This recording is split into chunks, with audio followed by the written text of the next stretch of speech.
to say bye. Boom.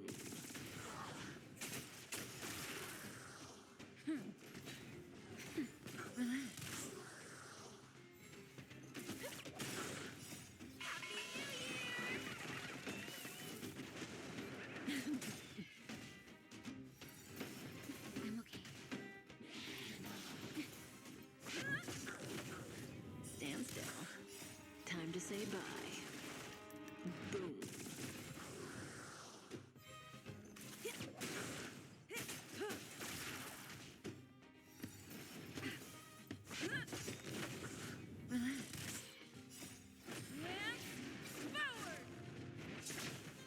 Nap time.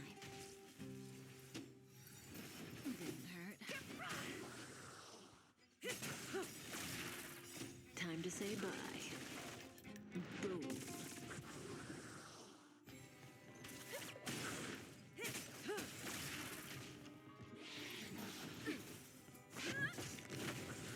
Stand still.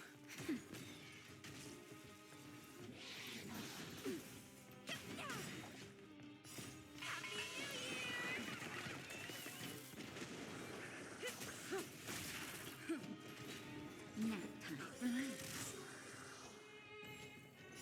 Time to say bye. Boom.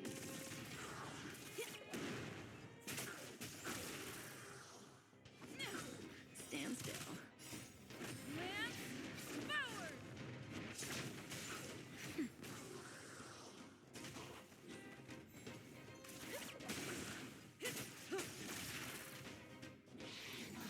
Didn't hurt. Relax. Time to say bye. Boom. Nap time.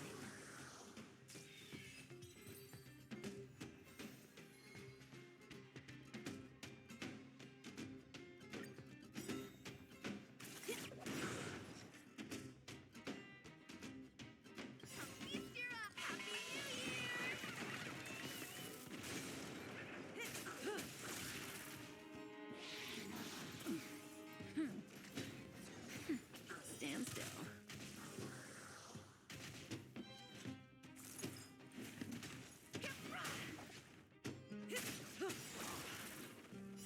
Time to say bye.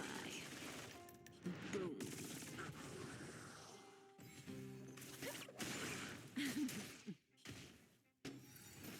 Didn't hurt.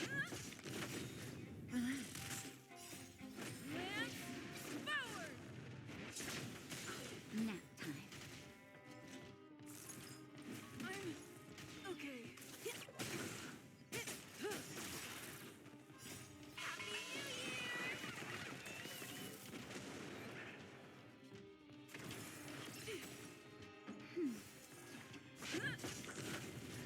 Stand still.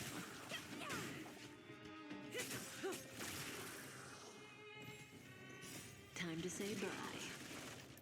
Boom.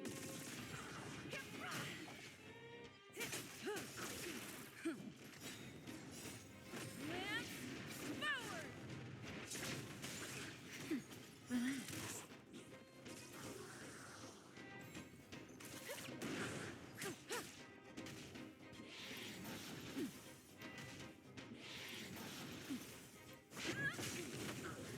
Stand still. Time to say bye. Boom. Nap time.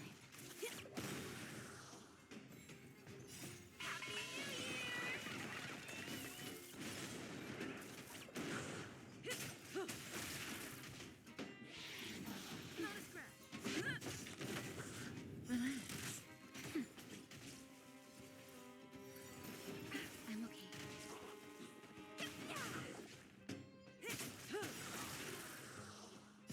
Time to say bye.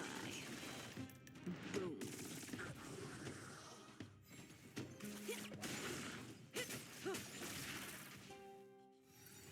Didn't hurt.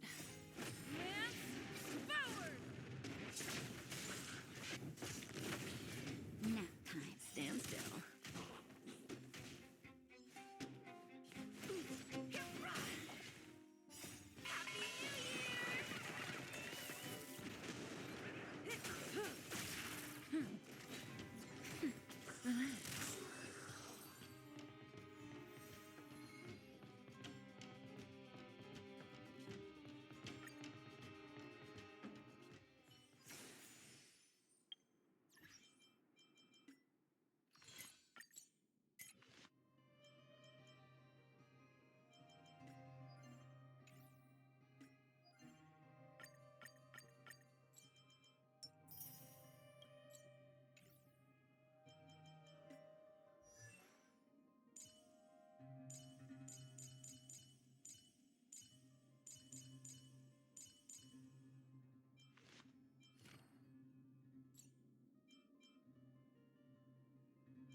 never last.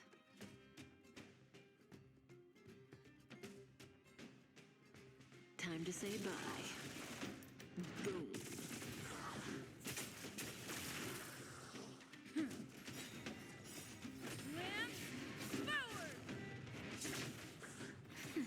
Stand still.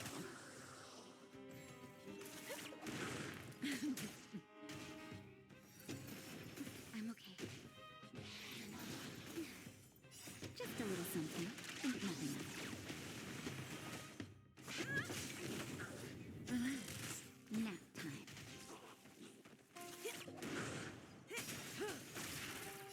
Time to say bye. Boom.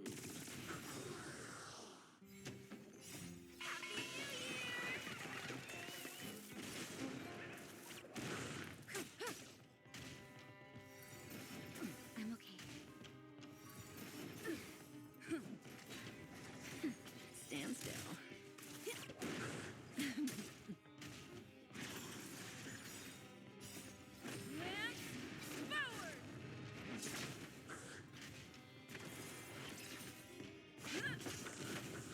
Relax. Nap time. Time to say bye. Boom.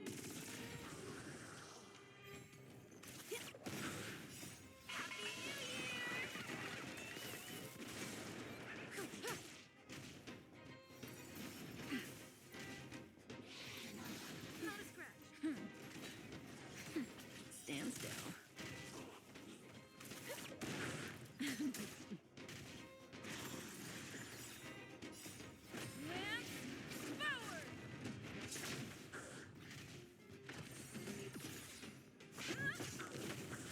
Relax.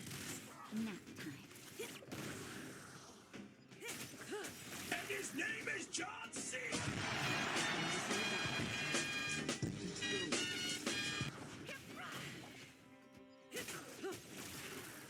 Time to say bye. Boom. Stand still.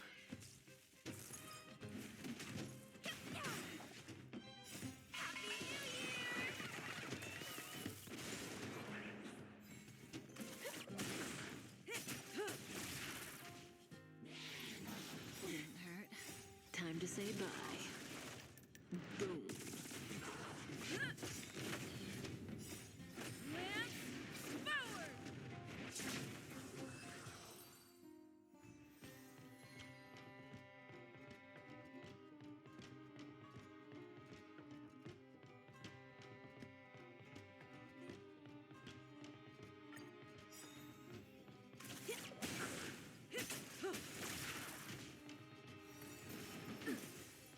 Just a little something.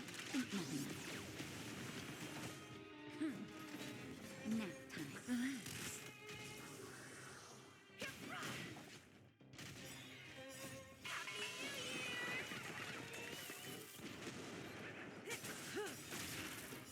Time to say bye. Boom.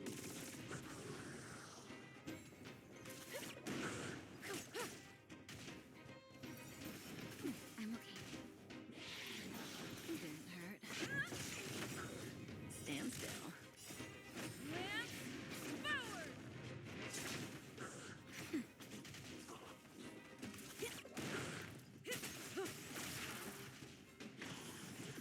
I'm okay. Nap time. Relax. Time to say bye. Boom.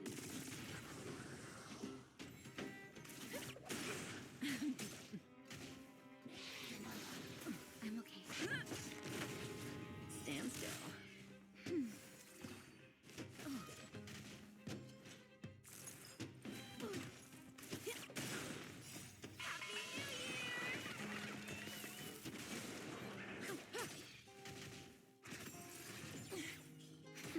Relax. Time to say bye. Boom.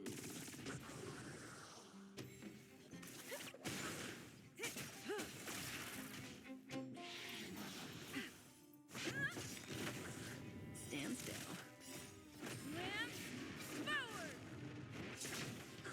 Nap time.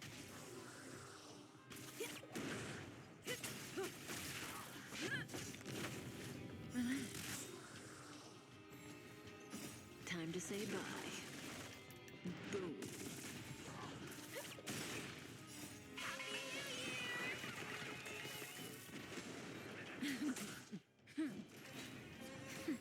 Stand still.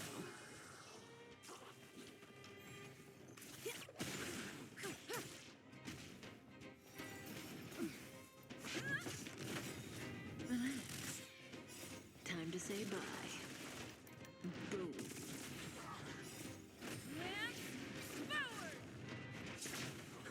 Nap time.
I'm getting closer to my dreams.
Hard work needs hard rest.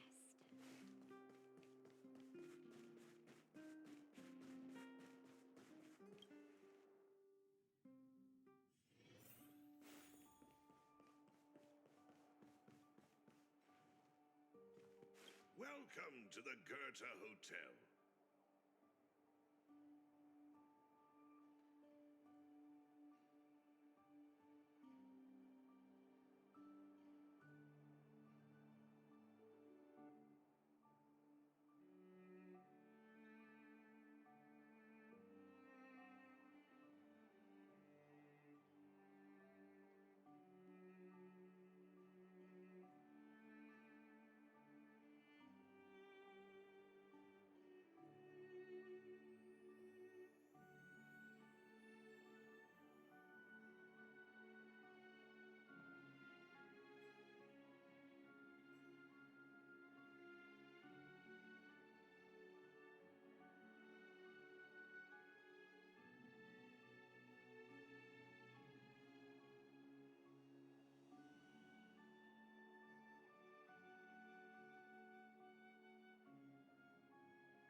Weather's pretty.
weather's pretty nice, huh? Can I get you anything to drink?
expression wasn't much better than yours when I first saw this.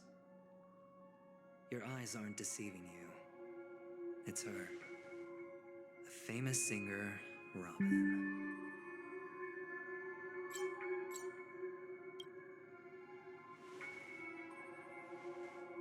Well, first of all, can I just say that this had nothing to do with me? I'm just an unlucky bystander here. The family can testify for me. If you don't believe me, just ask anyone in the Bloodhound family. They hate me and they hate the IPC, so they'd never lie. This is not where the crime happened. What I showed you was a memory. The most basic light cone manifesting tech, authorized by the Garden of Recollection and owned by the IPC. Did you really think the Galaxy Rangers were outsiders this whole time? Penacony has made a solemn commitment to protect the safety of anyone inside a family dream. Any person in distress will be forcibly awakened and safely returned to reality.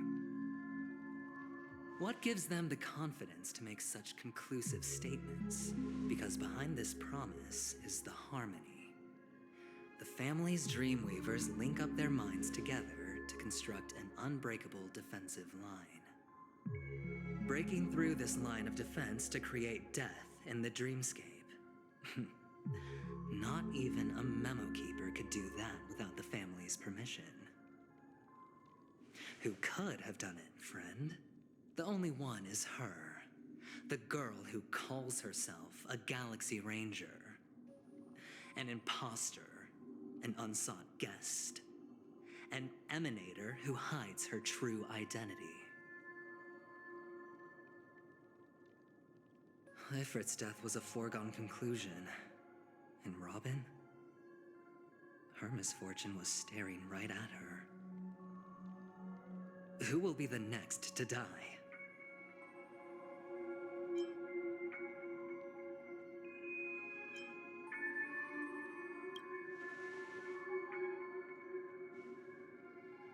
It's fine.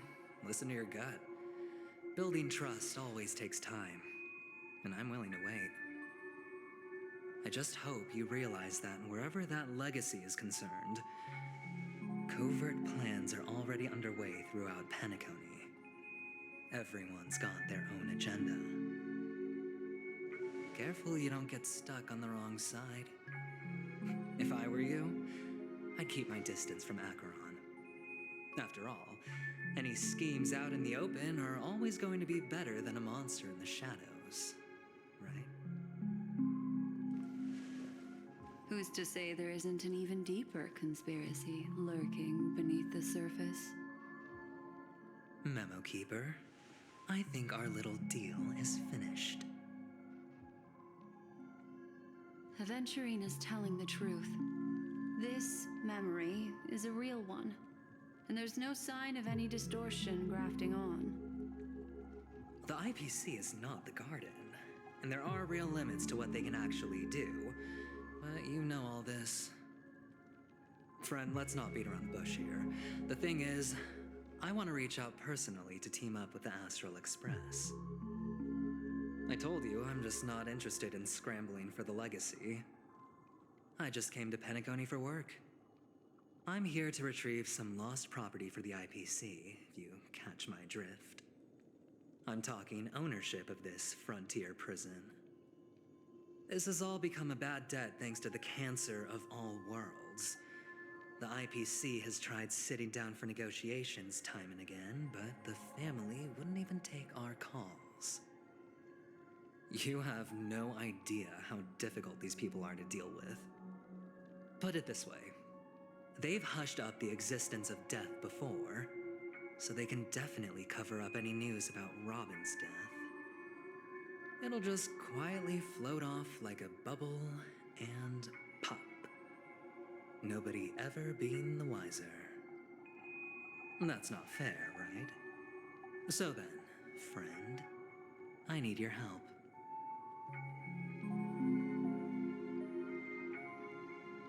I have but only one goal.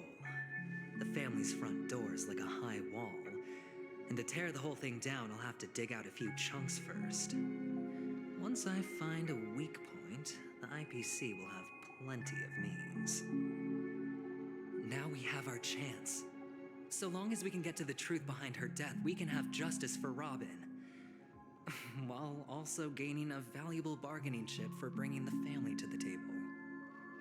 Truly a once-in-a-blue-moon opportunity. I've been investigating and making lots of friends all over Penacony precisely for this very moment. This tragic news would be extremely bad for the family, so they'll be doing everything they can to stop it leaking, especially to the IPC. But I trust that there are still a few factions that remain exceptions, and that's why I need you all. The reputation of the Astral Express precedes you, and the Harmony will give you the fairest of appraisals. You get to find out really what happened and seek justice, and I get to put it toward completing my mission for the IPC. It's what you call a win-win situation.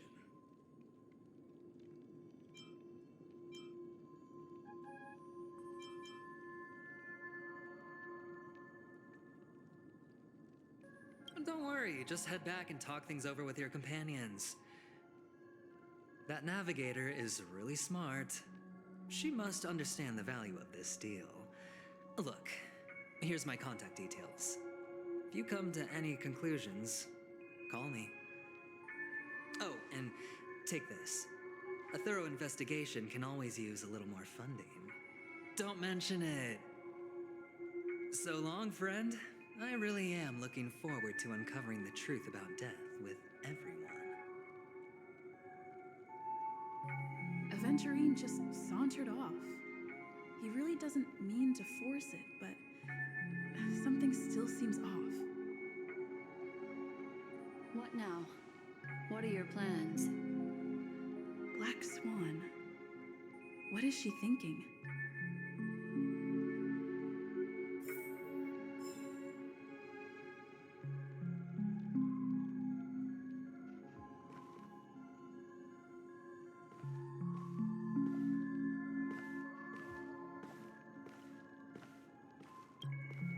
On the surface, this doesn't look like a bad deal for you.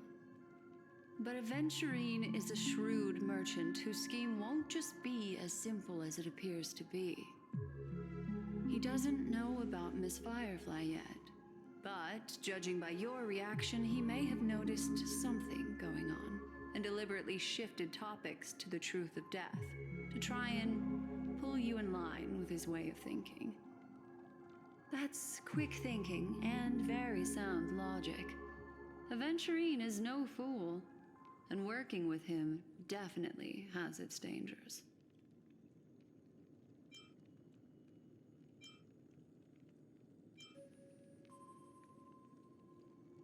Leaving it up to fate. It's just how that gambler thinks. Anyway, be careful out there. There's more than one way to blaze a trail. In a dark forest beset by wolves, ensuring your own escape to safety should be your primary concern. As for the other questions, I'm not sure the two cases were committed by the same culprit, but that massive wound looked like its winged blade. We've all witnessed it in action before. Plus, it seems unlikely that there would be two lethal entities loose in the dreamscape.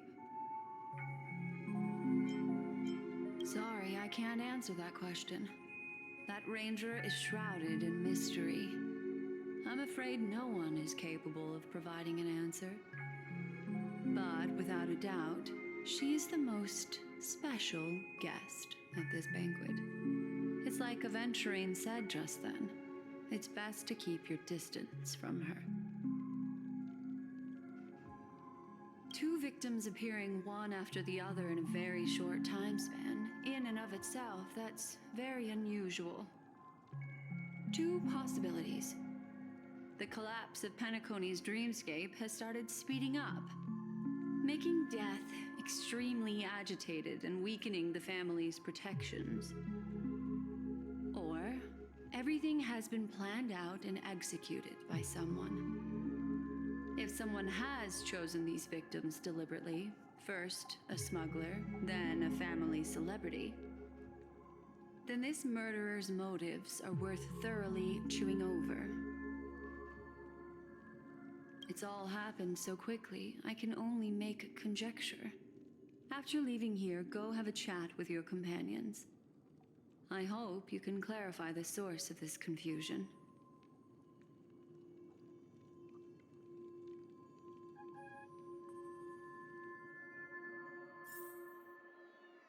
Come, this way. It's a short walk. Don't get lost.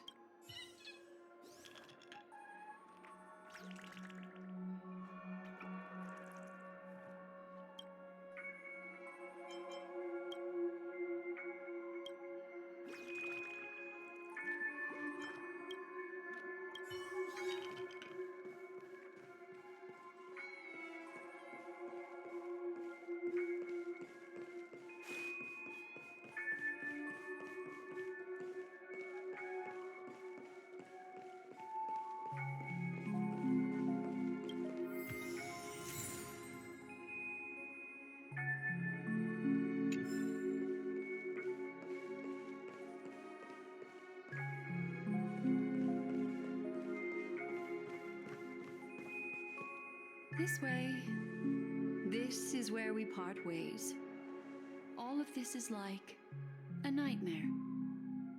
Unfortunately, the remembrance doesn't lie. What we just saw is the reality that happened, and it won't fade from our minds just because we wake up. But follow your heart and don't be afraid.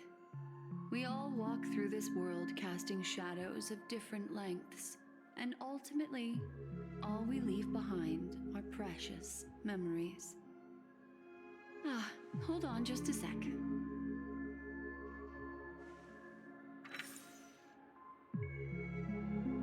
There you go. A small parting gift. If one day you unfortunately fall into the deep waters of the memory zone and there's no memo keeper to join you, hopefully it can guide you on my behalf. I also pay great attention to the ways of the world. Just think of this as an apology from me for hiding something from you. Then, I've something private to take care of regarding that Galaxy Ranger. Let's leave things there, shall we? What fascinating memories will you bring for me next time we meet? I sincerely look forward to them.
A family rep. Is Himiko okay?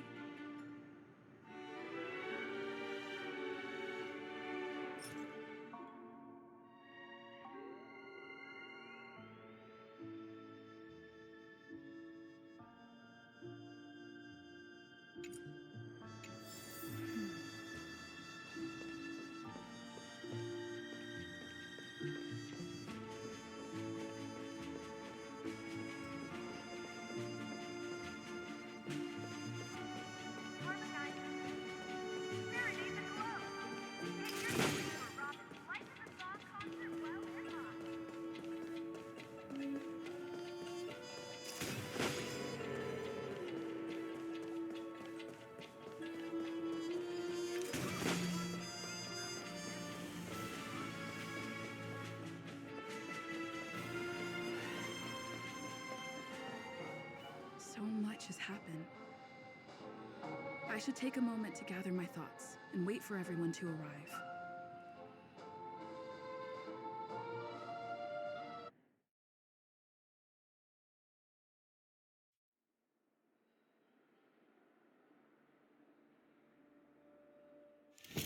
Perish that blade now, Ranger.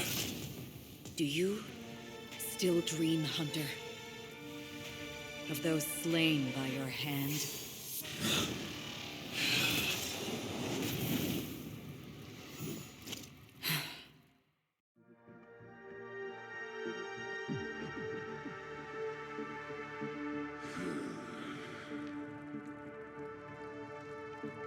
It appears the outcome has already been determined. We're still alive, as are you. We still have room to make a choice. Leave the music box behind, then go. Choice. The bloody trail of the destruction leaves no room for hesitation. The Taurus Fire Demon. Even if you sacrifice your life for that Eon, you won't get special treatment. Ranger, you tread the narrow path of the hunt. You could never understand. We come from the fire and are born bathed in fire. We spread, burn, and destroy until all the kindling has burned out and we leave only ashes on the ground. Burning forms the entire life of a fire demon, from the beginning to the end. We are born to die, just to put into practice a profile of another universal truth. All things are created for destruction. Your companions don't seem to think so. They fight for your chance at survival. They are my children, and just as I was, they are flames that have yet to burn my heart. They're still young, and I don't blame them. But my flames are faint, and time is running out. Can you see the planet of festivities in the distance? I plan to bring Purgatory with me there, and before that, I must surpass you. Why? Because on the path they have forged, you have traveled farther than I have. Emanator.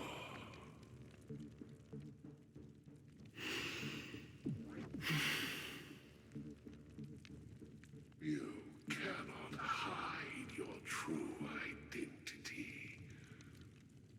Draw that sword, for we shall indeed remain here, bound to fight a decisive battle to the death, for I choose this. Destruction is intense, but brief. To cravenly cling to life is to endure an endlessly prolonged existence.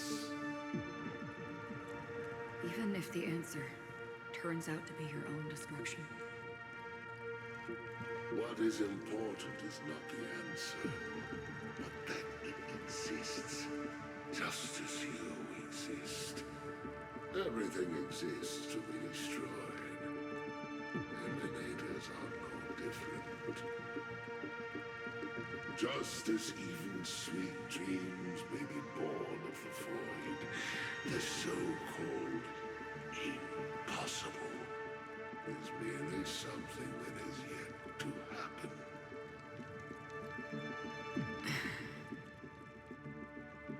All right. I accept.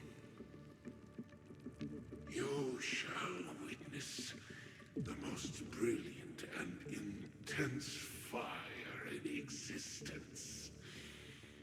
May this flame illuminate the farthest reaches of your bottomless dream. A bottomless dream. Yes, that's right. But you've made one small mistake. This blade remains in its scabbard not out of pity or scorn. It's a personal secret that I don't want to disclose, but perhaps out of reciprocity.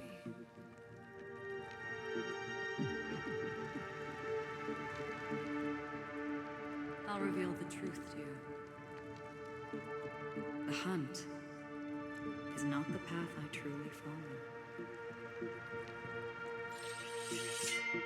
May death be the end of your boundless dream, guiding you back to the waking world.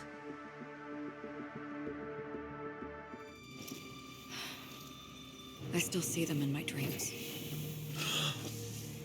Hold it. Your time hasn't come yet. My time. I've seen many clever disguises that can conceal appearances, but they can never cover up who a person really is. And you're no different. You had no desire to kill the Trailblazer. You only did what you did to drive me and the Memo Keeper away, but why?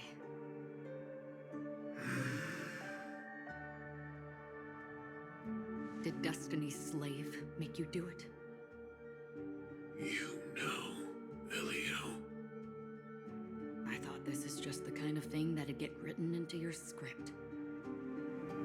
My script has always been brief.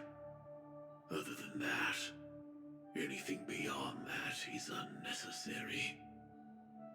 He knows my nature. There is but a single destiny from which no one can escape. And until then, I hold the privilege of choice. However, you appear to be ignorant of this. So it's time for me to inquire. Who exactly are you?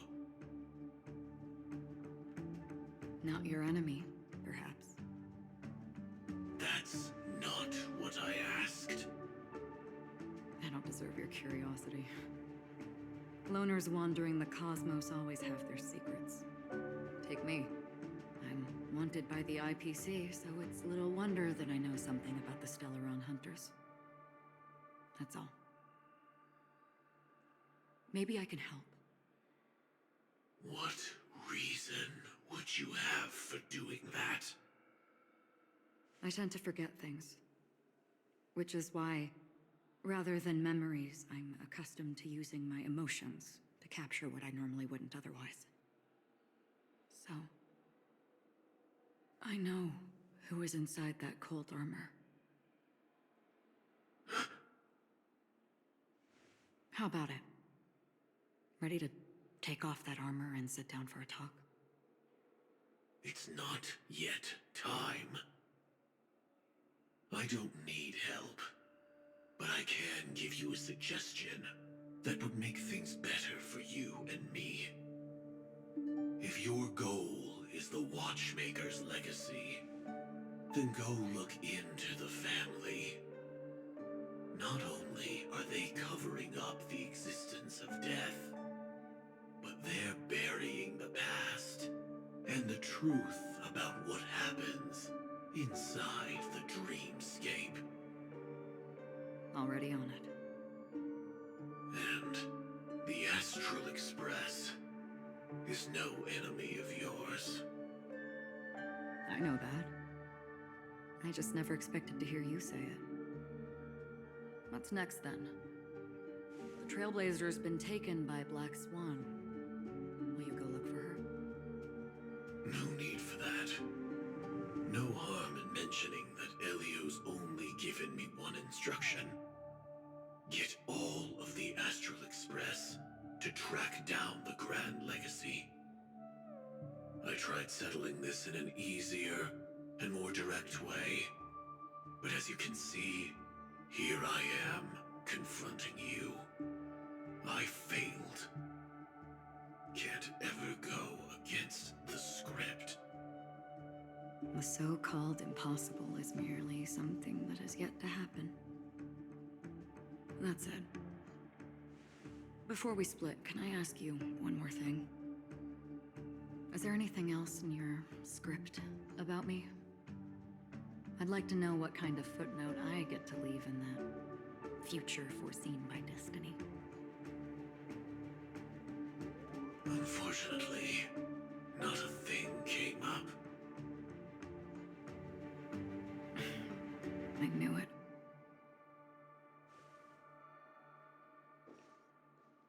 Hang on. I don't. Don't. What? Your first question was, do you still have dreams about everyone who died because of you? I don't. Never have. I was born without the ability to dream. I live for this cold, harsh reality. For a little light, and to burn, to keep on burning, until I turn to ash. So, I really envy you. Is that so? Then you're already living in the waking world.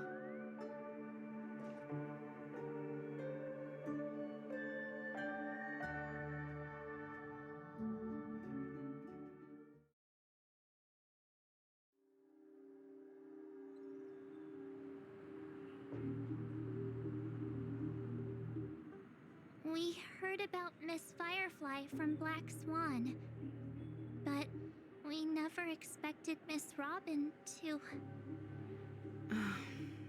I'm sorry that I couldn't be with you then.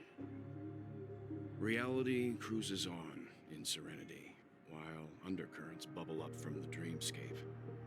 Just like that memo keeper said. Stay strong, everyone. We can still do what we can for them. Starting with finding the murderer. Let's recap everything then. The Trailblazer just reminded me of something. March, do you remember what that family rep who negotiated with us said? Indeed, we trust that the Nameless has nothing to do with this. And we also beg each of you to help assist the family in verifying the identity of the deceased. That's how it was put, in reference to Miss Firefly. Looking back, he seemed a little evasive at the time. And he also failed to mention anything about the earlier murder, too. The family's planning on covering up all news about Miss Robin's death. If news gets out, Penacony's going to turn into a bloodbath.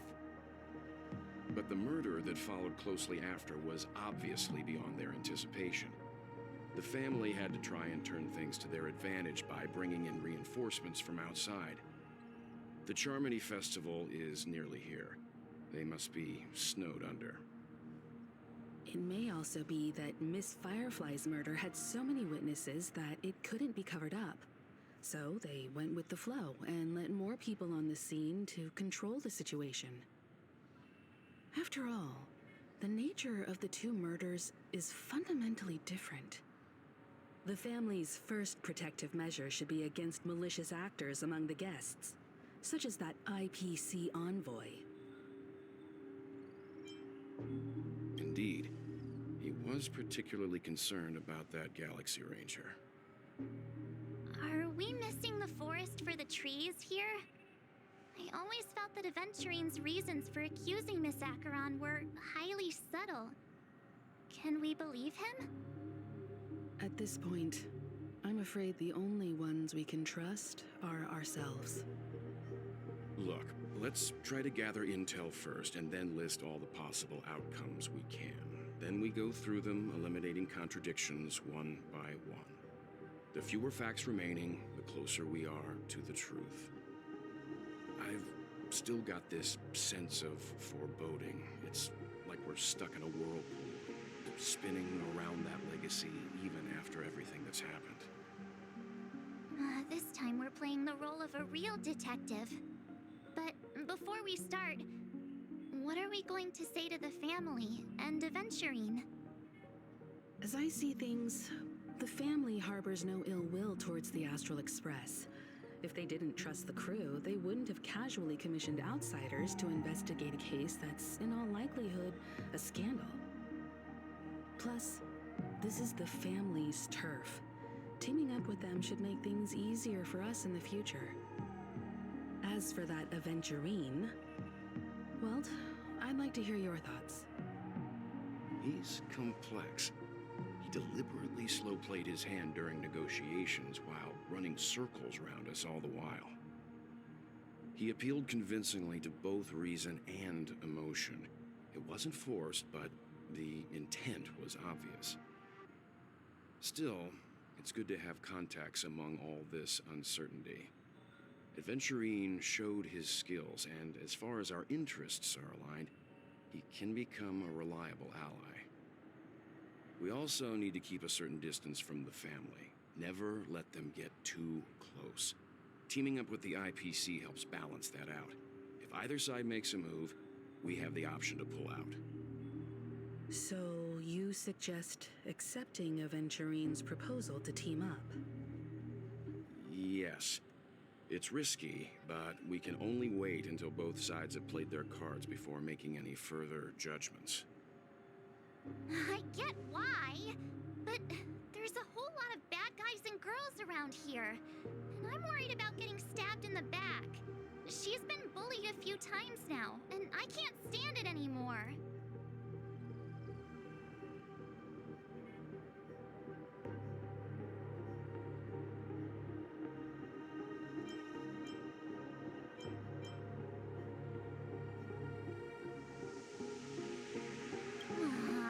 You're like a broken record.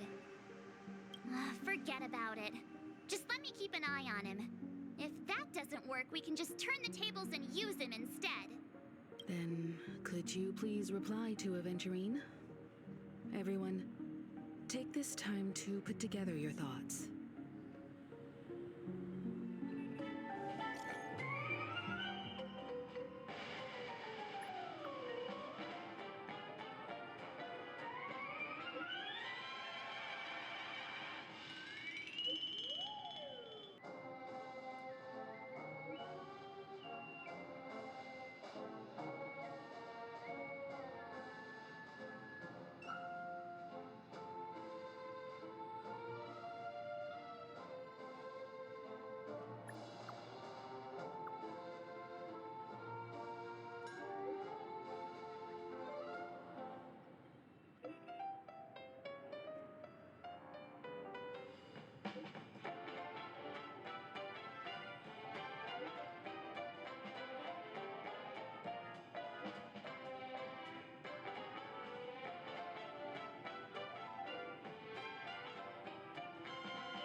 Looks like Aventurine is happy with this outcome. Let's tell everyone about it.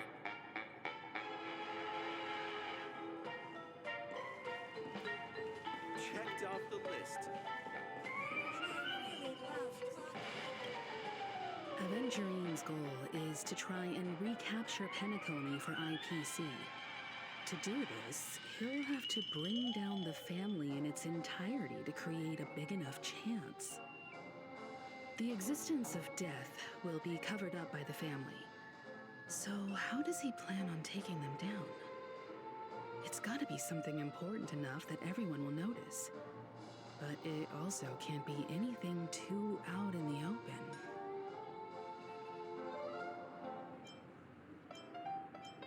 Aventurine has devoted considerable attention to her. But this Galaxy Ranger, we know hardly anything about her and can't rush to any conclusions.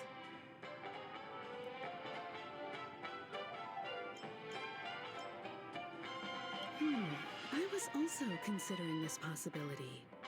Especially because he respects you so much and has sought you out before a few times.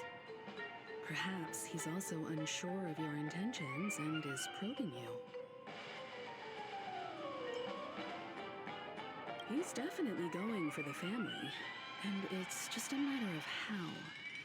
The harmony is strong in Penacony, and almost impossible to take on head-to-head.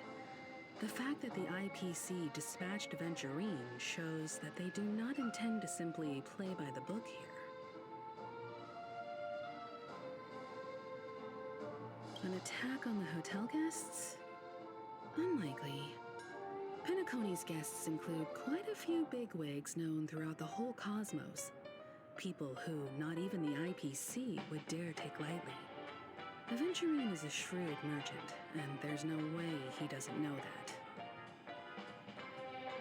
I'm just speculating. In any case, we have to be careful when handling Aventurine. He's skilled at reading people and discerning the right moment to strike. Also, he's clearly a born gambler if he's willing to go all in to win.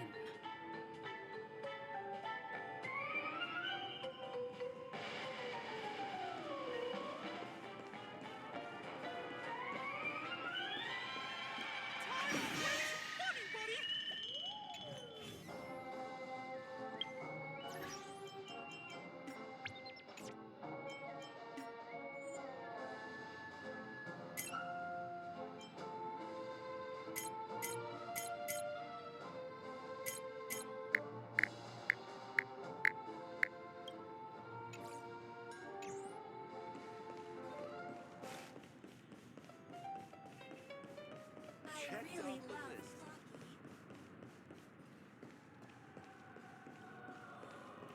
Can this be considered a majestic hall of art?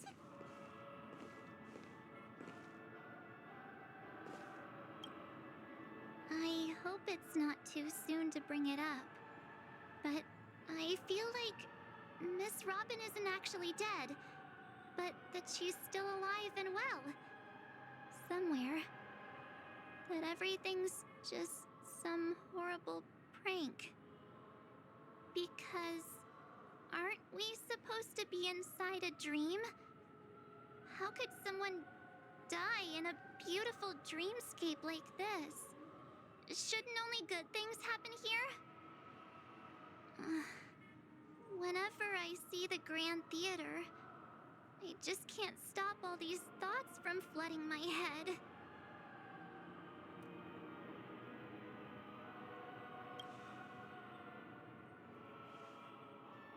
No. After all, they've brought everyone this sleepy dreamscape, which everyone loves. I just feel like I'm starting to understand them less and less. Everyone's still having a great time out there on the streets. Nobody knows what's happened. It's all so unreal. As if Firefly, Miss Robin, and us we're all outsiders from another world. Aw, what a mess. I really want a nice cool drink of soda to help me calm down. But then I'd be just like everyone else out on the streets.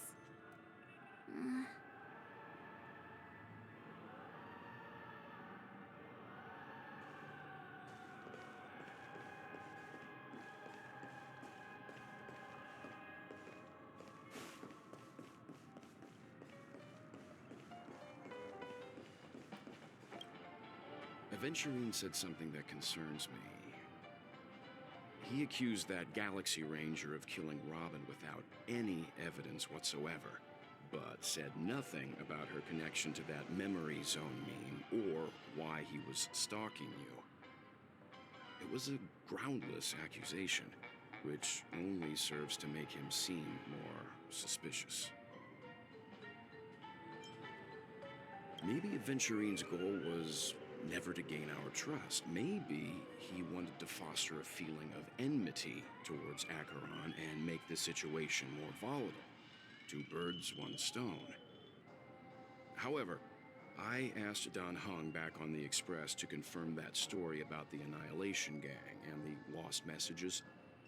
It wasn't something that Aventurine made up out of thin air. You've met her many times now.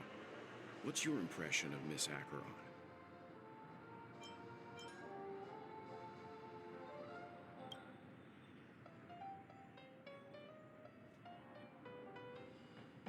That fits the stereotype of a Galaxy Ranger to a T. They're eccentric, unpredictable, and fond of being alone. No wonder she's a suspect. Looks like Aventurine doesn't need anything else.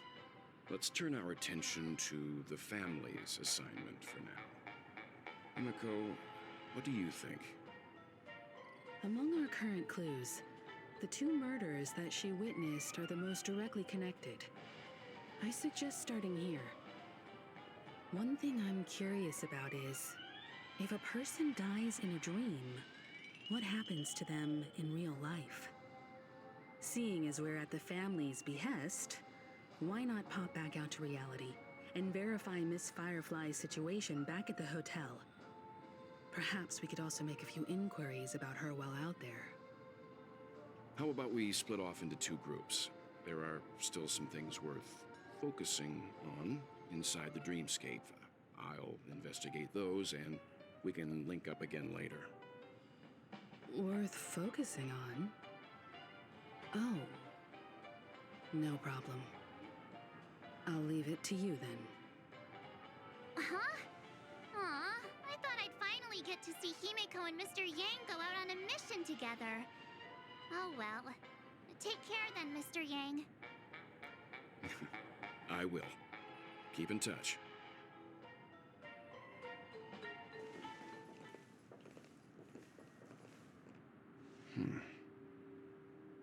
Honored guest, could you come out for a second?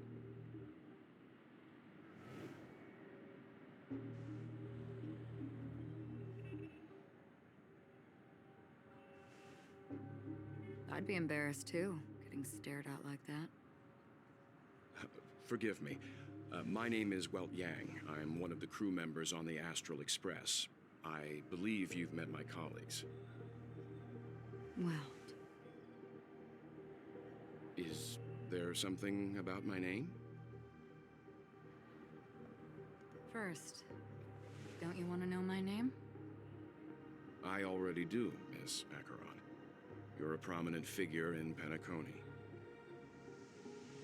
What are they saying about me? Some claim that you're the real culprit behind these murders, that the Annihilation Gang's tragic fate at the banquet was a result of your blade, and that you're now attempting to unleash another bloodbath on Penacony. The Annihilation Gang. Ifrit of Everflame Mansion. Tragic fate. That Duke turned his dying body to flames and sacrificed his life as a martyr. He was a determined and heroic pathstrider. Not even a villain should be disparaged like this. And what's more, there were plenty of suspects invited. Do they really think that a blade is more dangerous than that black hole you're wielding? Keen intuition. Not even the family managed to point out the truth behind this cane. So you must surely know, Miss Acheron, that peering into a black hole is not a wise move. As a potential threat, your knowledge of us has reached uncomfortable depths. Reveal your true identity and intentions. Otherwise, brace yourself for gravitational disintegration. That shouldn't be necessary. But if it makes the Nameless feel less defensive, I'll be happy to abide. Believe it or not, Galaxy Ranger, Acheron, those are the names I go by to this very day. My trip to Penacony is solely to fulfill an old, final request.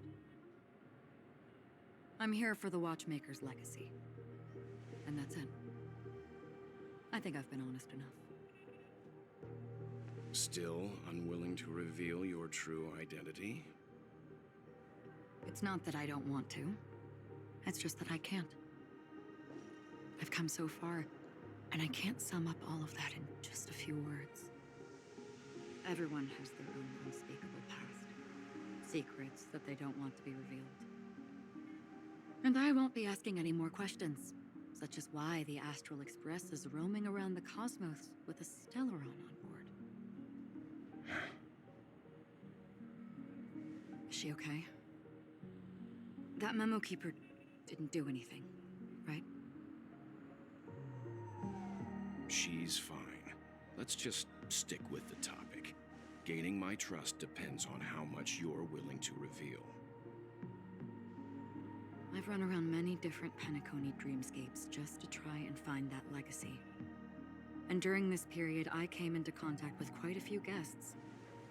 In the process, I gradually came to realize the secret of Penacony may be closely related to the Trailblaze. That's why I've come to ask for your help. I don't have enough proof yet, but I'd like to speculate something. The source of all tragedy lies within the family. If you could trust me, we could find the proof to support this claim together. Mr. Yang, I think you've come to the same conclusion, haven't you? Let's leave it at that. For now, I'll choose to believe that you bear no hostility. Share your findings with me and me alone. I don't want vague conjecture to interfere with other people's judgments before we find solid proof. Mm-hmm. By the way, would you like something to drink? Before we go, how about 2 cups of Wake the Heck Up? No, 4 cups. Because the conversation coming up will last forever.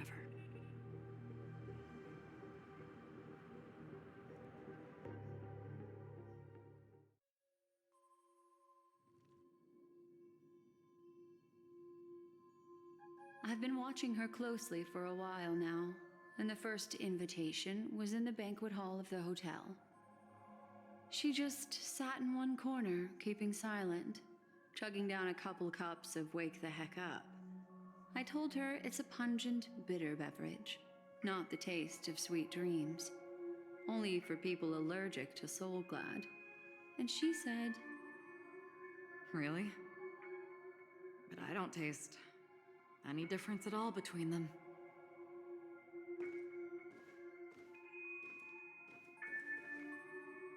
the guest rooms are charmingly minimalist. An aesthetic you share, Miss Acheron. It's a cinch, this music box.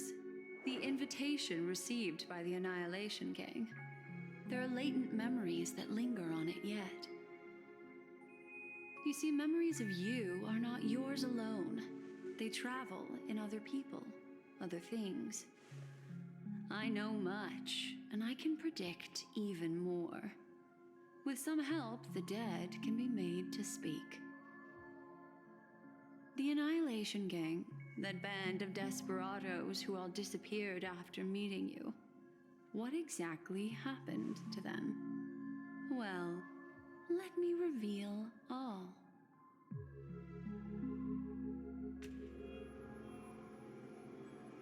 Gradation 12. Dreamscape 12. Father, I dedicate this to you.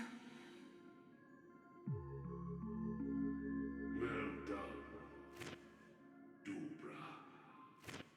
Wherever they go, shall be met by annihilation.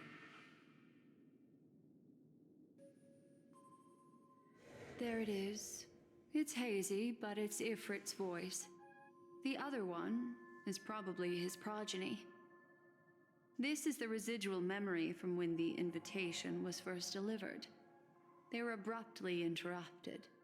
Then, what happened next is... They sought refuge in a land of sleep, merely wishing for undisturbed rest, away from Children of the flame, this marks your rite of passage. She won't be necessary. I alone am enough.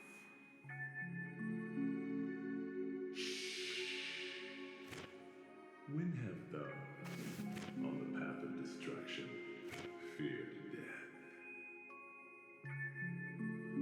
The Everflame Mansion has set out on a journey. Those poor people, they have no idea what lies in wait ahead of them.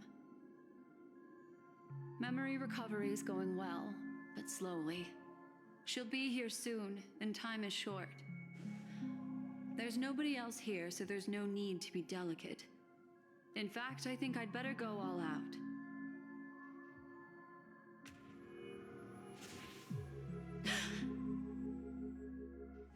What happened?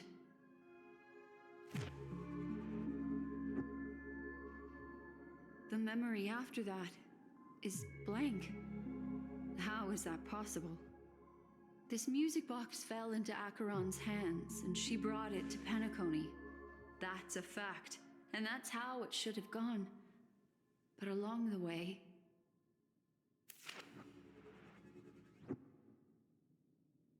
it's like it's been erased. Who's done this?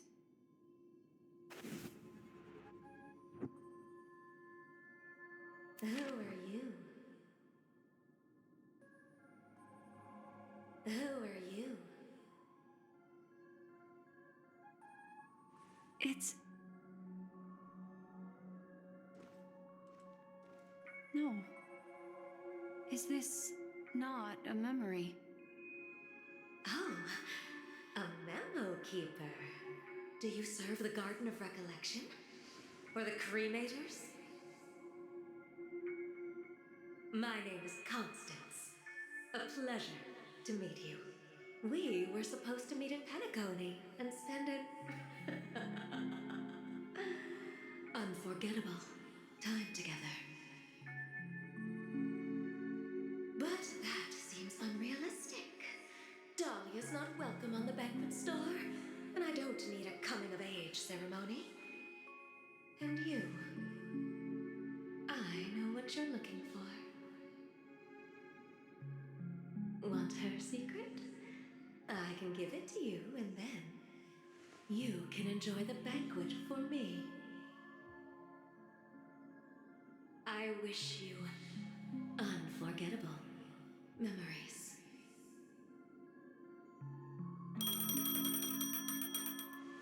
Oh. A phone. Wanna listen in?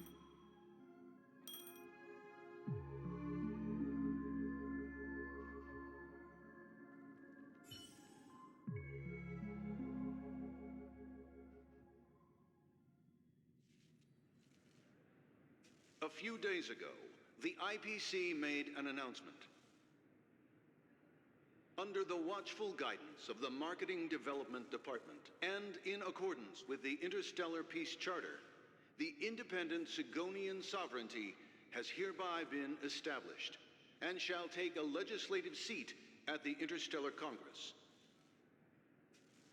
The formation of the Sigonian sovereignty is of great historical significance to the Sigonia system. This move puts an end to the planet's long and bloody history, turning the sensational Kataka-Abjin extinction event into a distant memory. Sigonia 4 is located in an unclaimed zone at the intersection of the Denise, Prothean, and Dorneau star clusters.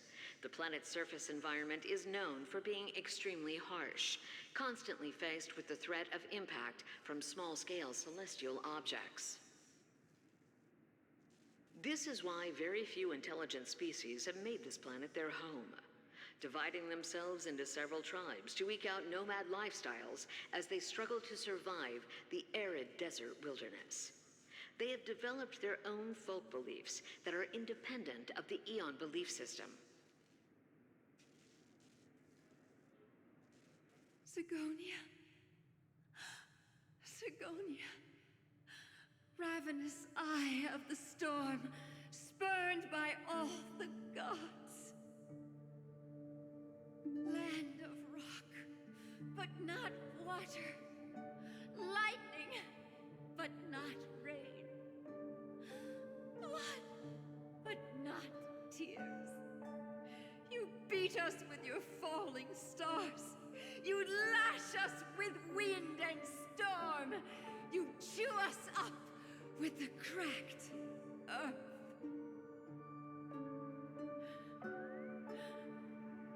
You promised us a land of honey, yet yoked us beneath a sword of bitterness. Oh, Gaiathra Triclops, if thou can hear me, please open up thy 3 eyes and gaze upon this child. When you took his father, my child was still sleeping in my belly.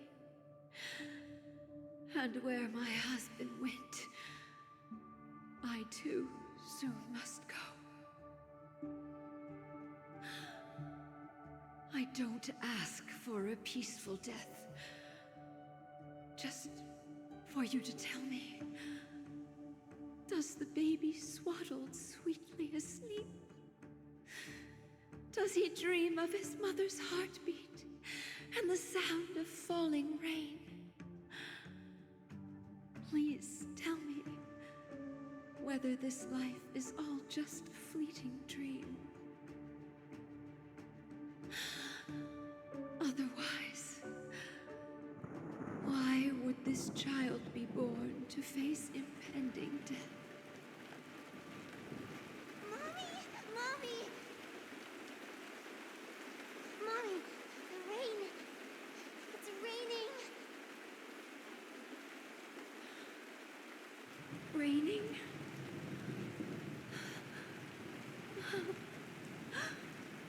Raining? It is raining. It's true. Those outworlders weren't lying to us. They really did summon the rain. Mommy, we can leave here. We can go back home.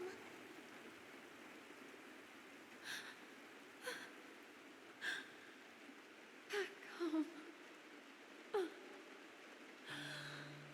Gaiathra Triclops. You came.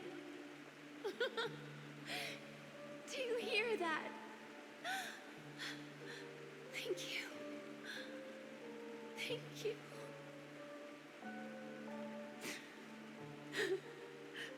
Darling, listen.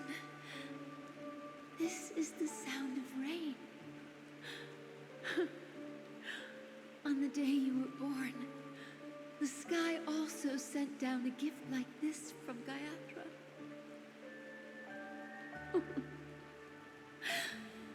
Such a lucky child. Such a blessed child. Just like your name. A gift from them to Evgen. My boy.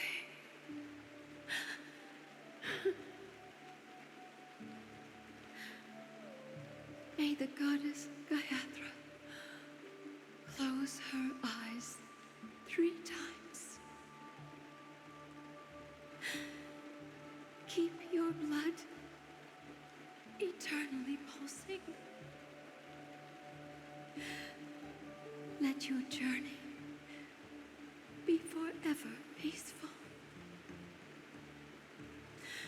And your schemes forever concealed.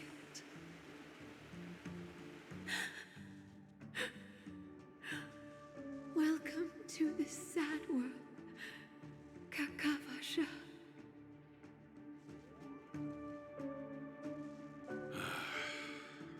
Time to wake up, gambler.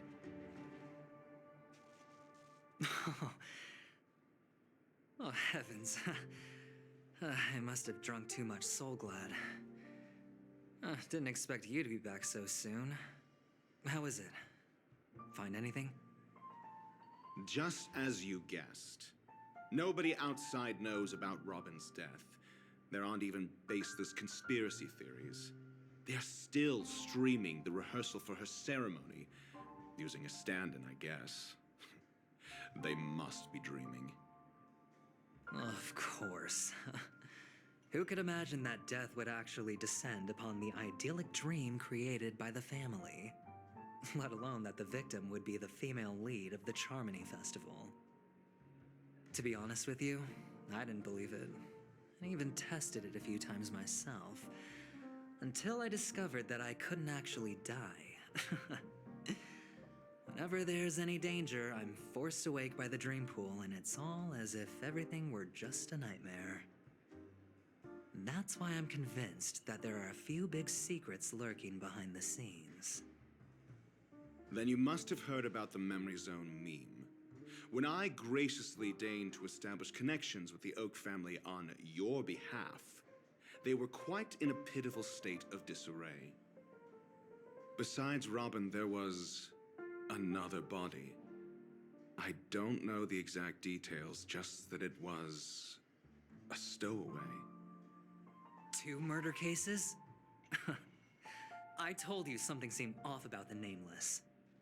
Oh, she must have come across the other one. This murderer is a psycho. But I have to admit, the case should be easy to crack. We can leverage the family's malfeasance and let the IPC use this as a reason to intervene. It's just that their trickery runs deeper than I thought. Robin's stand-in was all ready to go. These 2 murders are definitely getting hushed up. What should we do? Let me think. It's too rare an opportunity to miss out on, so I gotta be careful. Incredible, Gambler. Have you already exhausted your limited repertoire of tricks so soon?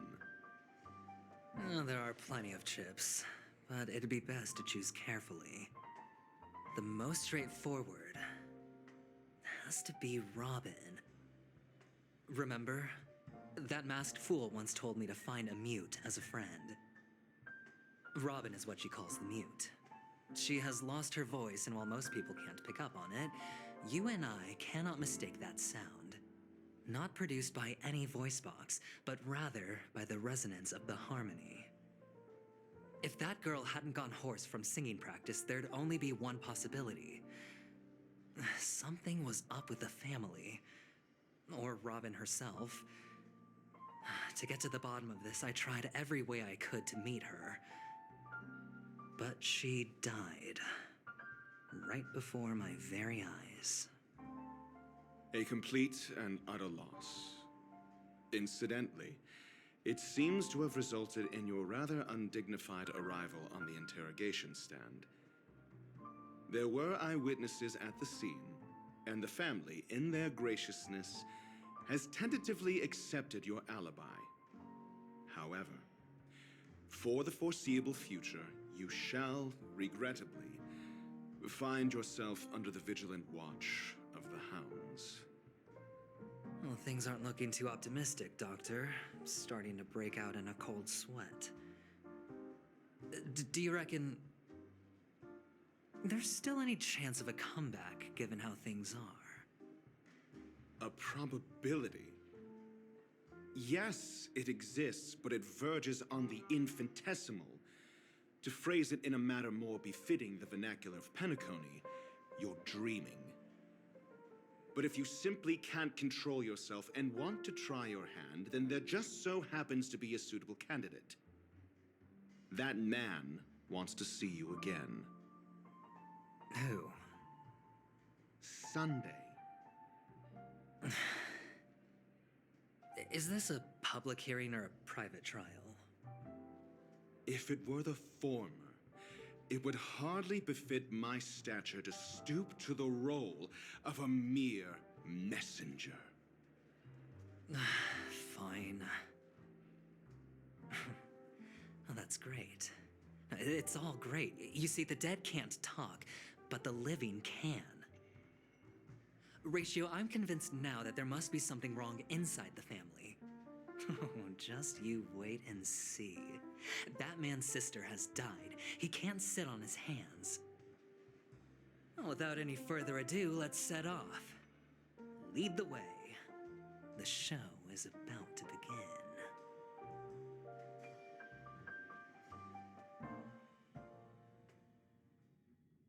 We're here. The Dewlight Pavilion is the Oak family's fortress and a place where heads of the families meet to discuss great plans for Penacony. Fortress? I like this metaphor.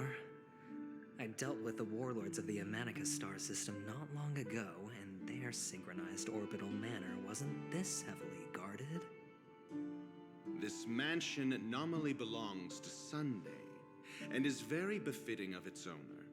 Without his express invitation, the likes of ordinary guests would never grace these grounds in their lifetimes. Look around while you still have this moment of freedom. Hey, Doc, whose side are you on anyway? Who's to say I won't sell you out? We'll see. When we meet the authoritarian master of the Oak family, I'll pry an answer out of him. Follow me and I'll bring you to his parlor.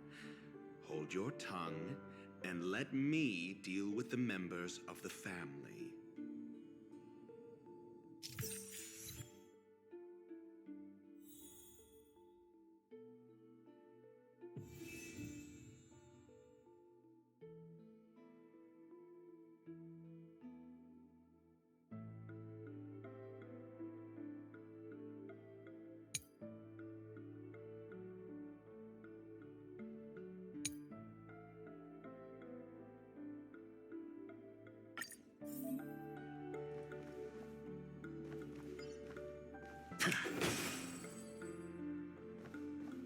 Feeling lucky.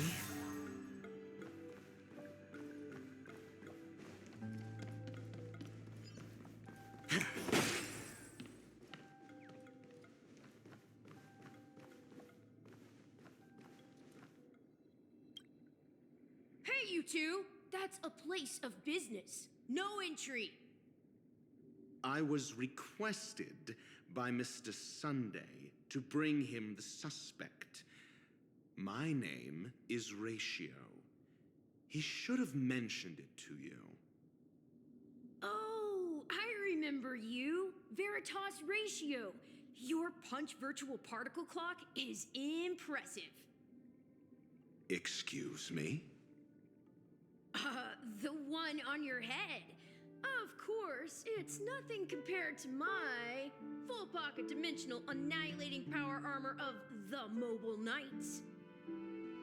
Right, and as I mentioned, that fantasy raiment of yours doesn't exist. That's because you can't see it. Like I say, only family can see the glory of the Mobile Knights. Enough. Get going.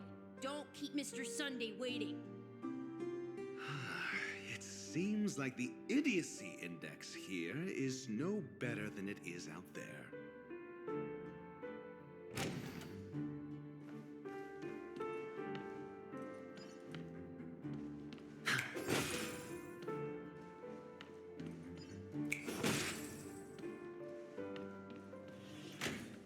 A dead end? The door is shut tight. Looks like we're on our own. I mean, there isn't a door. How did you get in before? For security reasons, the family built the administrative site deep in the dreamscape, with the mechanisms hidden in these Nightingale statues. The direction of the statues can be controlled. On the previous occasion, an attendant named Kona had gone to the side room to verify something before setting the statues in the correct positions. Well, maybe we should do the same. Let's go and take a look. Of course, we can also use brute force.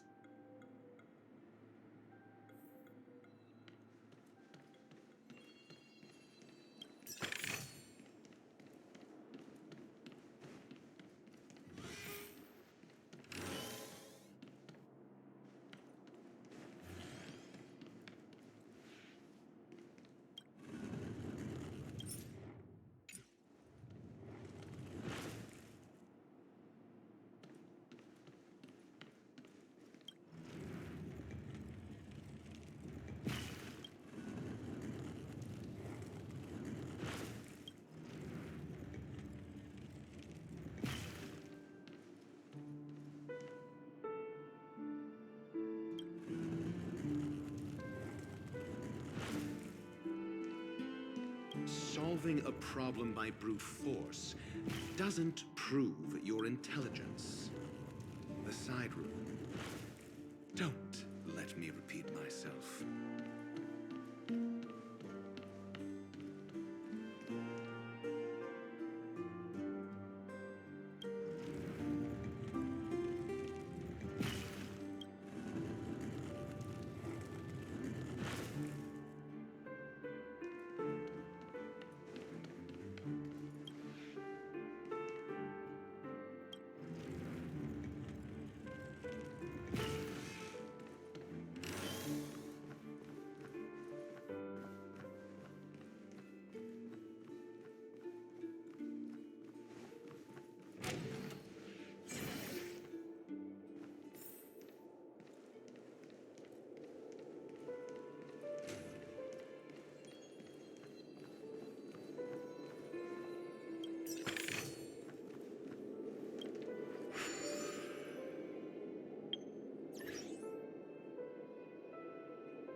Stay alert.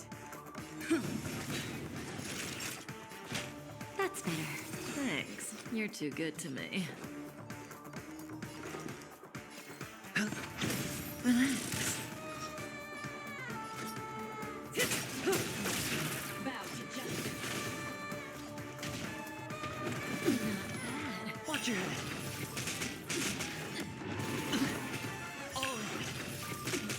Lance at the ready. Stand still. Lance ablaze. Lance forward. Time nap time. Spend freely.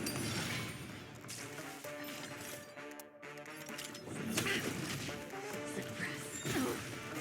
Caution breath. Watch your head. The dice have been cast. Bust. Or maybe I'll take it all.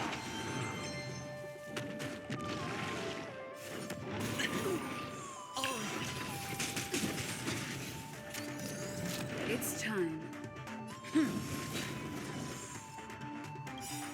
Good times. Time to say bye. Boom.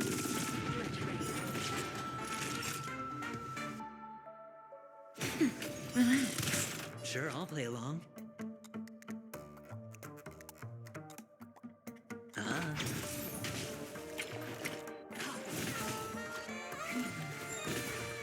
Say bye to breathing. I'm on guard. Lance ablaze. Lance forward. Naughty child. Nap time. Stand still. Watch your head. Hedge your bets.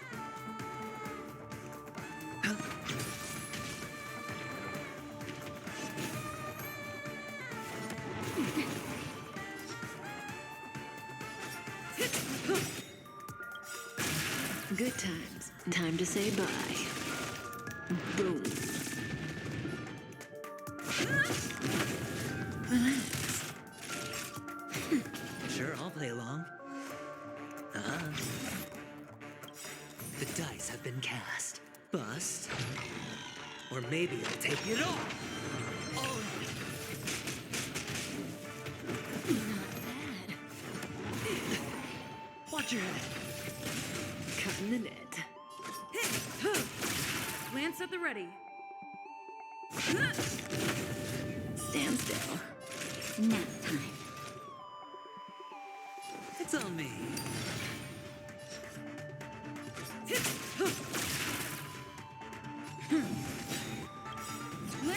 ablaze!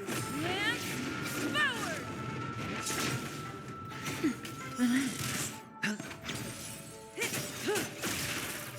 Time to say bye. Boom.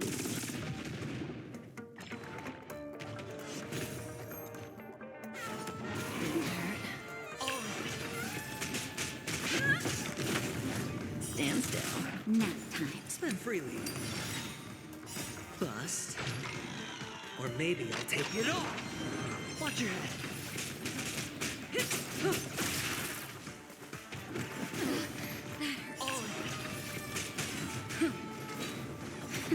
Relax. Stand still.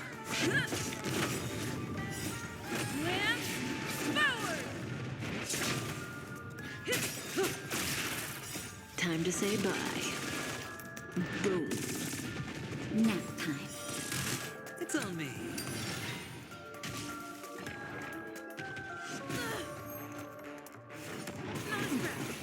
Watch your head.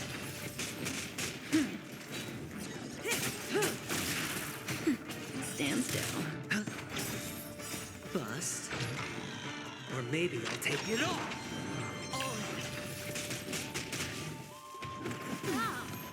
Watch your head.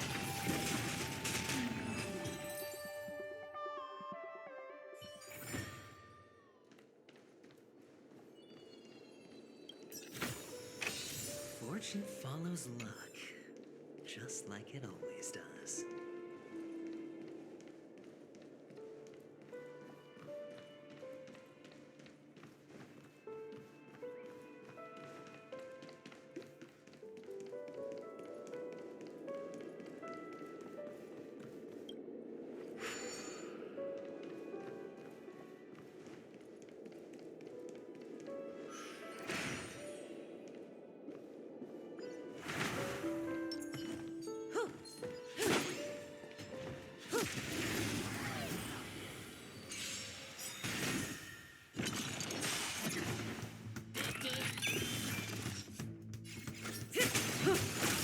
It's time. Time for a shot. Nap time. Relax. Sure, I'll play along.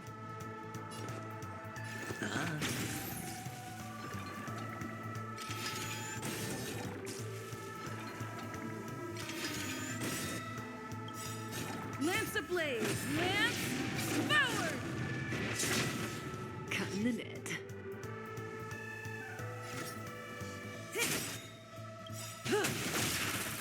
Good times. Time to say bye. Boom.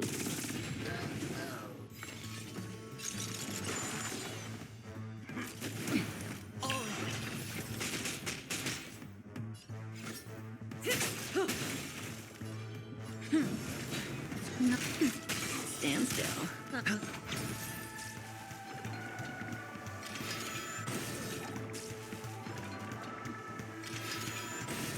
Say bye to breathing. Good times never last. Time to say bye. Boom.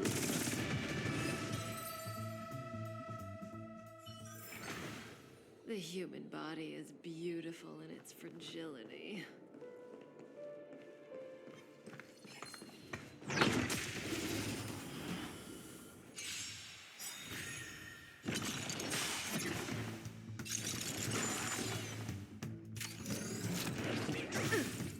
May as well kill them all.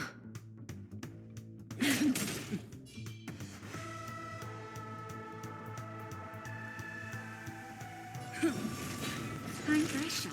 Nap time. Relax. Hedge your bets. The dice have been cast. Bust.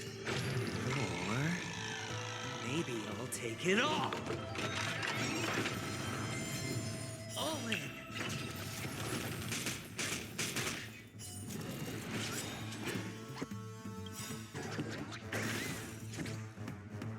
Lance ablaze! Flaming Lance forward!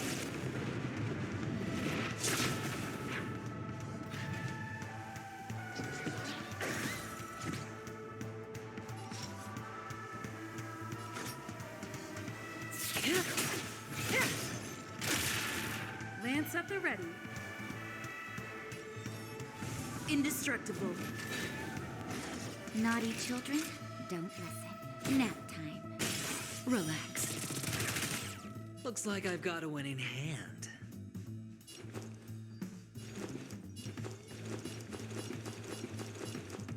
Going all in. Tabs on me.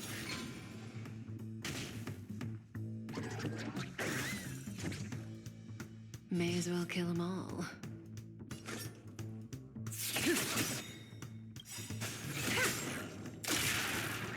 Good times never last. Time to say bye. Boom.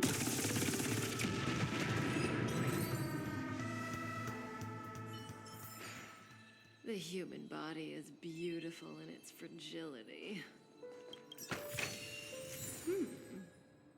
We can use it.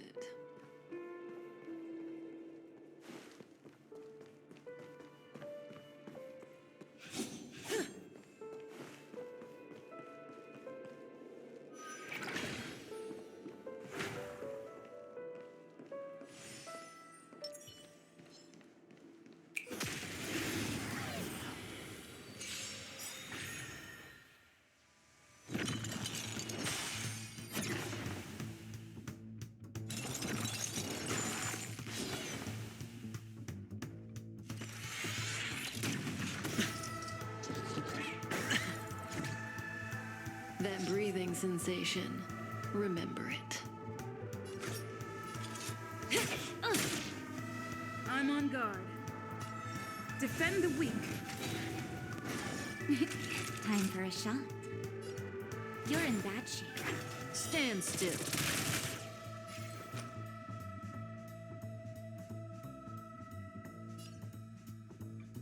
Can't lose this one. The dice have been cast.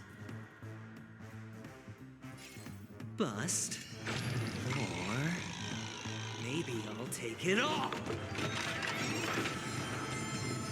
Watch your head.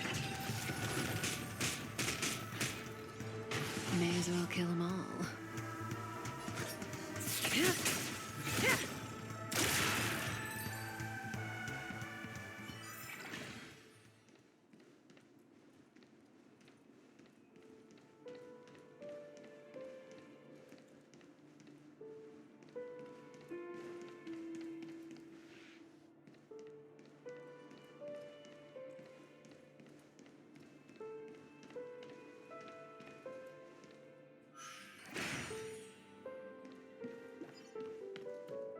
Six nightingales facing in different directions.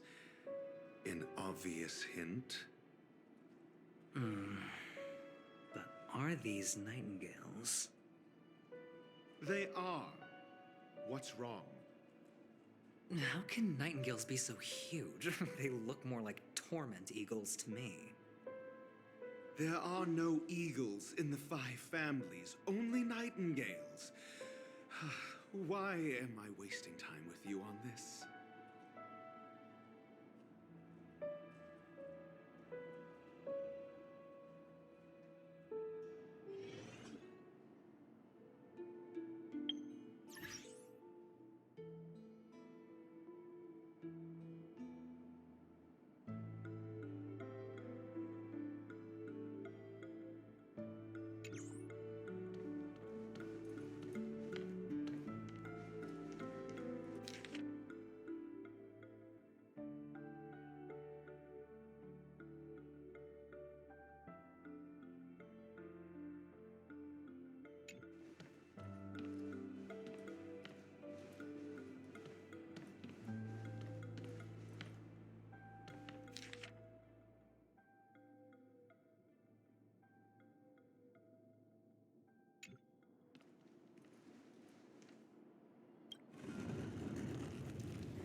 Just as I thought.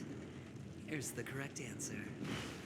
A truly miraculous discovery. Perhaps I should offer you the chance to join the Genius Society.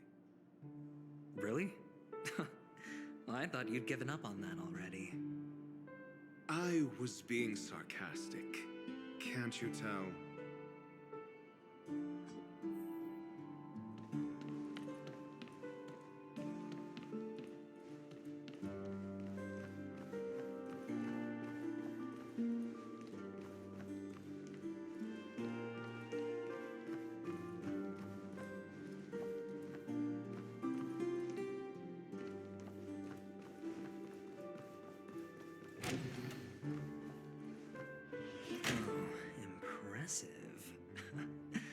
So much for Mr. Sunday's reserved, virtuous image. Do you need me to remind you? We're in a dreamscape. No matter how grand the mansion looks, it'll not affect Penacony. Stop wasting your time. And his name is John C.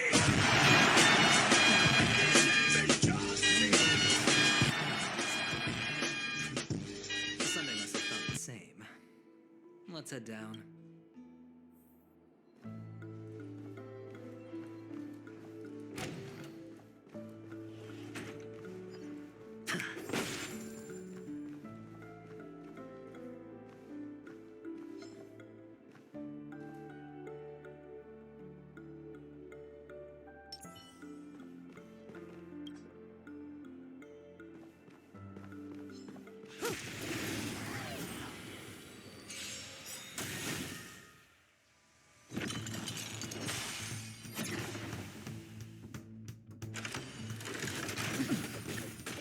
May as well kill them all.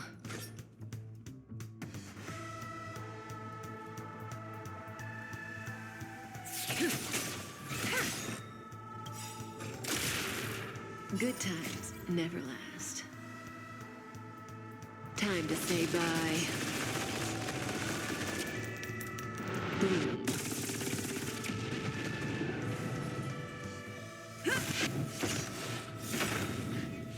Stand still. Naughty children, don't listen. Savor the vigor of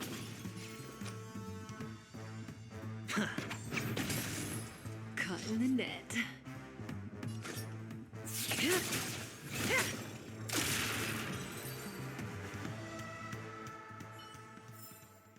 The human body is beautiful in its fragility.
Hold on.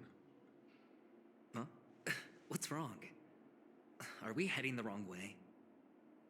No, but this door is locked. My friend? Did you really make an appointment with him? It's a trial. You got to prove your worth to Sunday before you can speak with him. If I'm not wrong, we need to find a way to open this door in the hall, or this place will be our prison. Oh, an escape room. My favorite. Get serious. I've no time for games. Let's head back. The hint is probably in that prominent sandpit. Wow. That's an enormous sandpit. I'd love to build a tall building for myself. Once I have enough savings.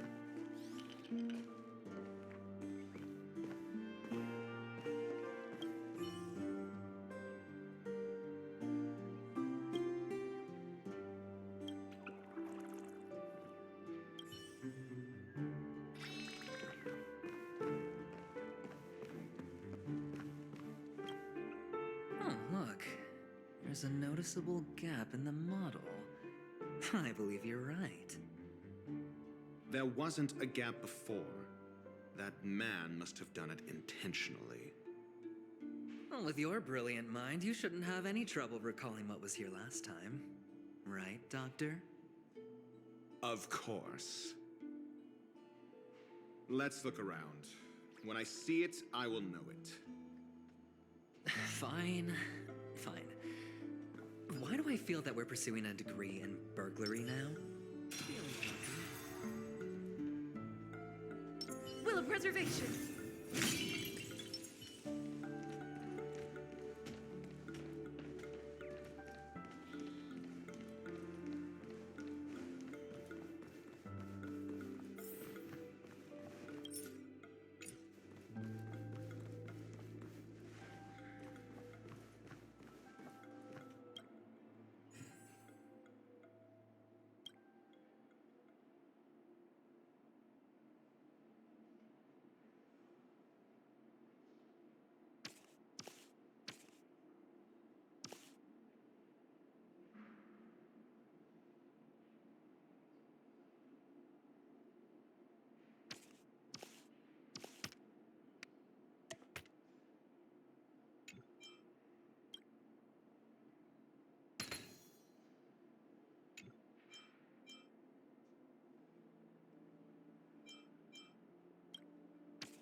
Does that hurt?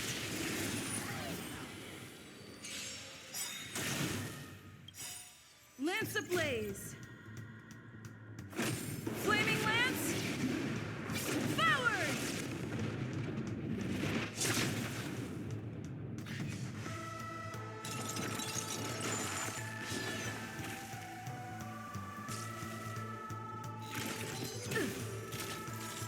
Caught in the net.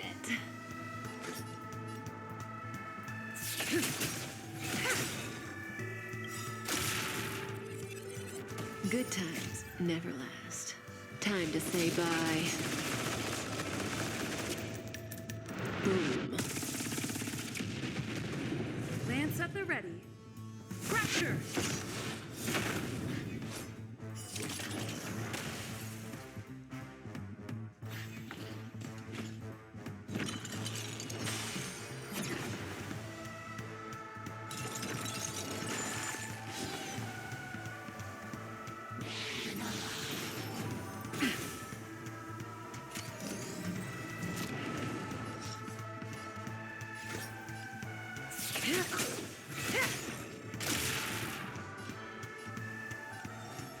Defend the weak.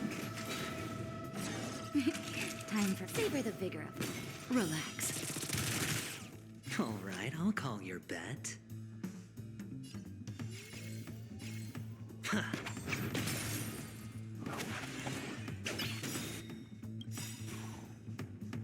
Lance ablaze!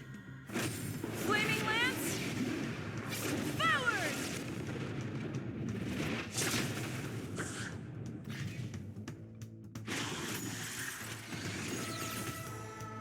May as well kill them all.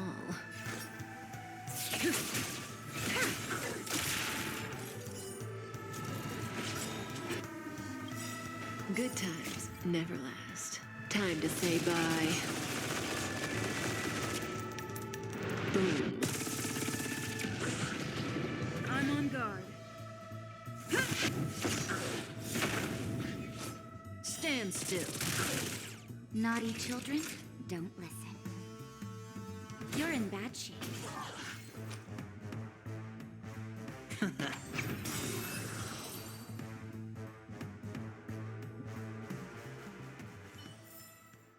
The human body is beautiful in its fragility.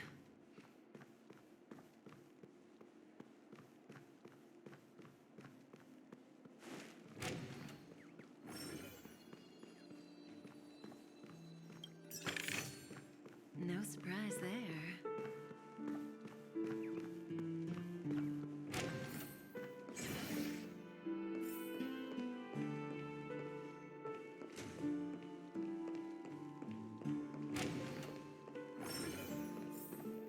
Found it.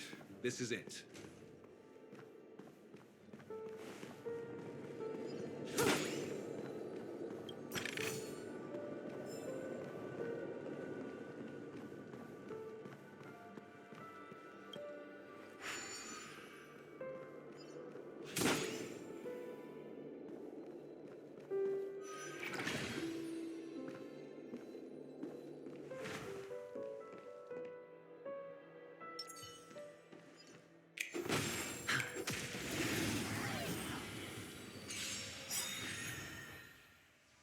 The dice have been cast.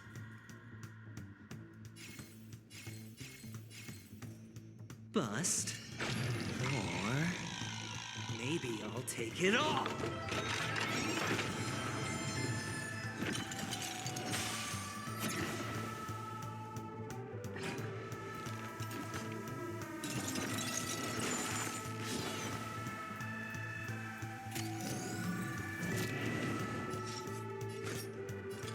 This won't take long.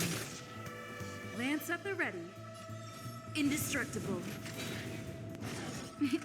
Time for a shot. Savor the vigor of life. Relax. Watch your head.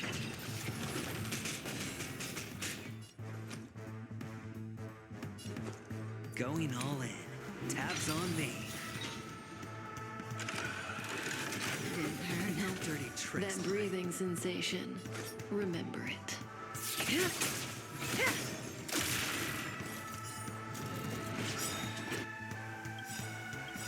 Lance ablaze! Flaming lance! Forward! Good times never last. Time to say bye. Boom. Fracture! Stand still. Naughty children, don't listen. Nap time.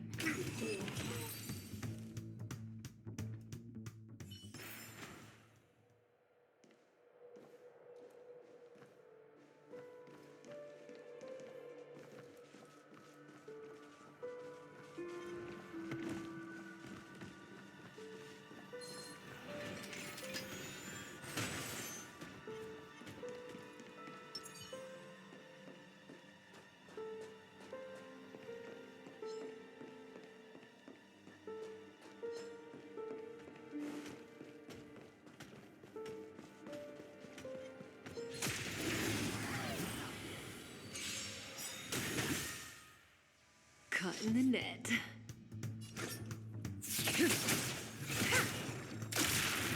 I'm on guard.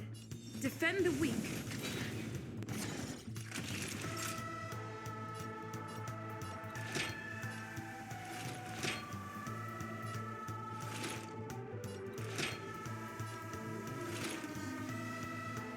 Savor the vigor of it. Relax.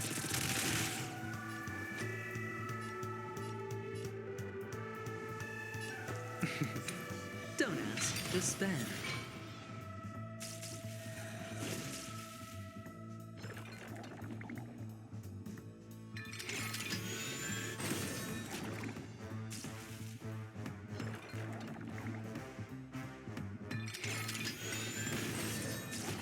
May as well kill 'em all. That. Stand still. Say bye to breathe. The dice have been bust. Or maybe I'll take it all. Watch your head. Good times. Time to say bye. Boom.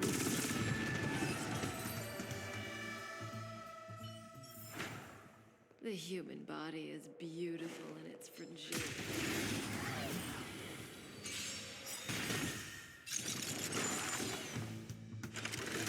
No dirty tricks, all right? I'm on.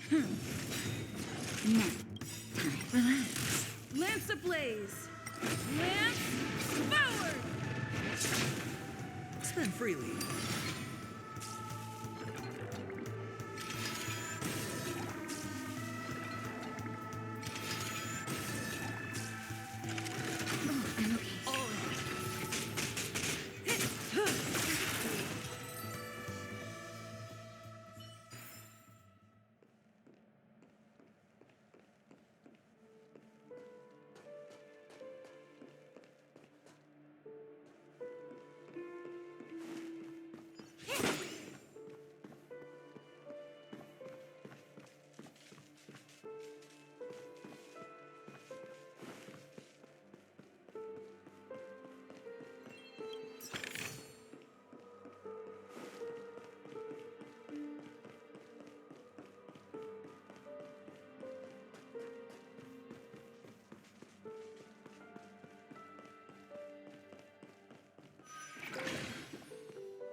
May as well kill 'em all.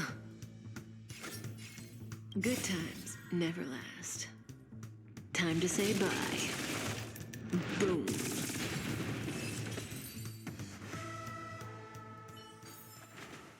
The human body is beautiful in its fragility.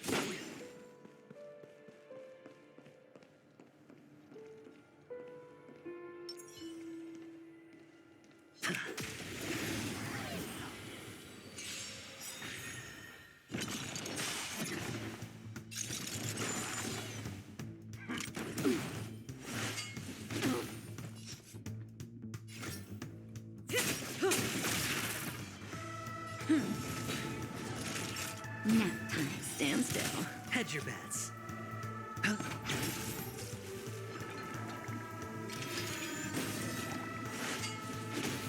Watch your head. Cutting the net. Good times. Time to say bye. Boom. Time for a shot. Relax. It's time. May as well kill 'em all. Naughty child. Nap time. The dice have been cast. Bust. Or maybe I'll take it off.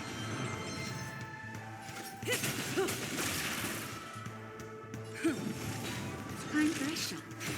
Stand still. Sure, I'll play along. Lance ablaze!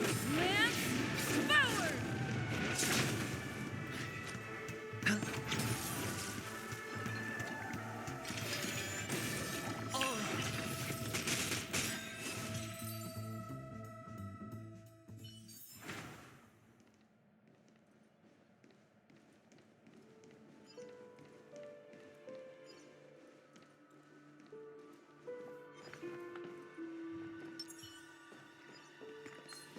Does that hurt?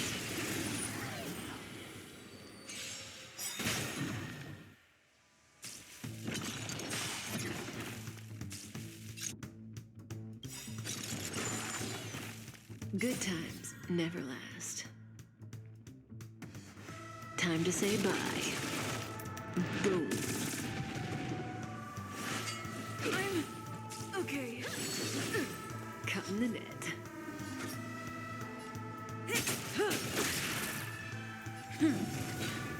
Nap time. Relax. Hedge your bets.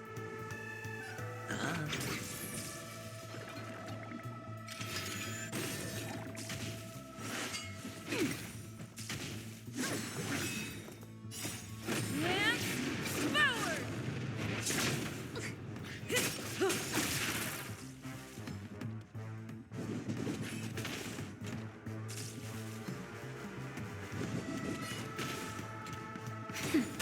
Stand still. Watch your head.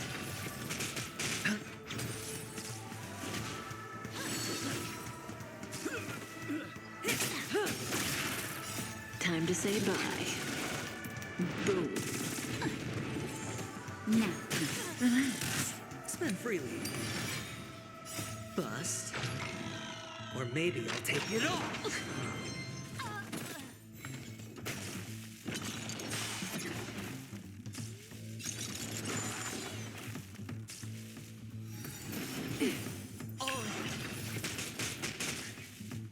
Not a scratch. No dirty tricks, all right.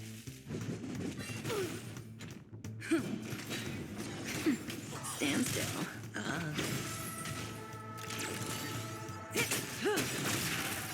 Time to say bye. Boom. Lance forward! Relax. Watch your head. Nap time. It's on me.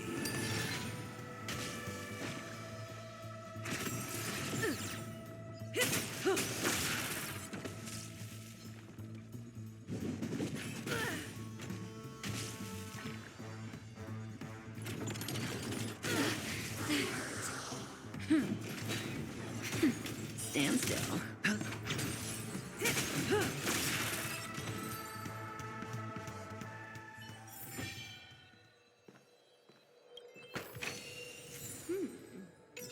We can use it.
website reads Gulliver's Arch. Well, I'm amazed you can remember something this tiny. You know, this reminds me of a tunnel I once saw that could shrink people who passed through it. If I were you, I would shut my mouth. It's wise to remain silent when you should.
This reminds me of one of those building toys.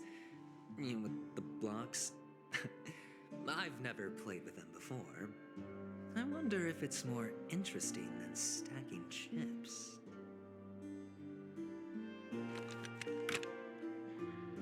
Oh, look. The gap is closed. And it fits perfectly. So, what's next?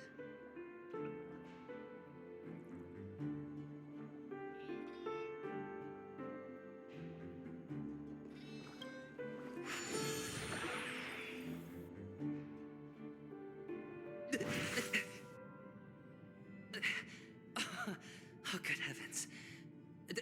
Did I drink? Am I still in a dream? Indeed. Oh, Doctor, you're huge. It's me! Down here!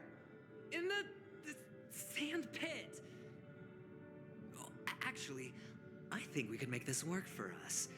Just find a way to slip me into Sunday's collar, and I'll infiltrate the family just like that.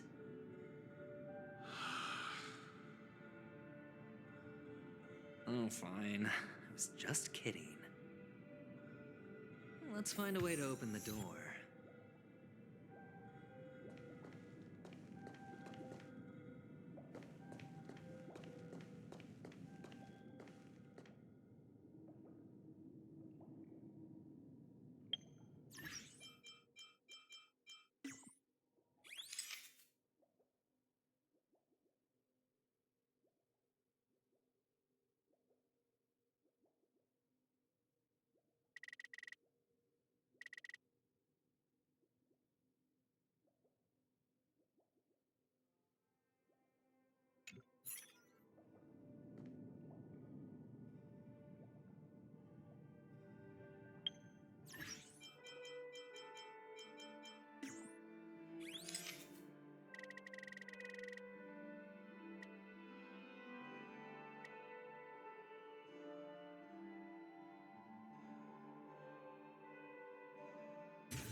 Good times. Time to say bye.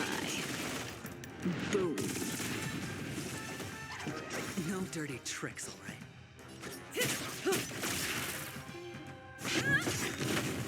Stand still.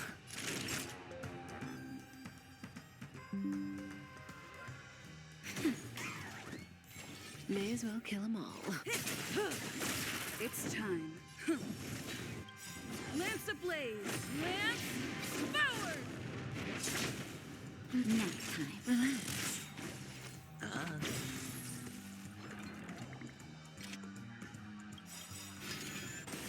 Good times. Time to say bye. Boom. The dice have been cast. Bust. Or maybe maybe I'll take it all. Watch your head. It's time. Stand still.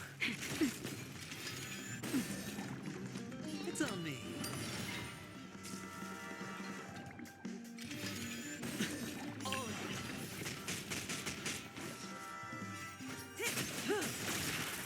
It's time. Relax.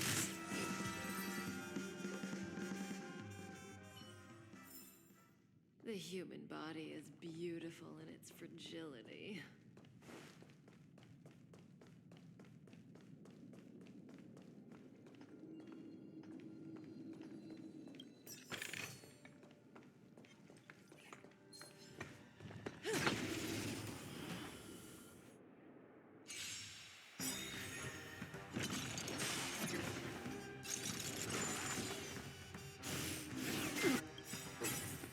Good times. Time to say bye. Boom. May as well kill them all. Stand still. Watch your head. Lance ablaze! Lance forward! That'll nap time.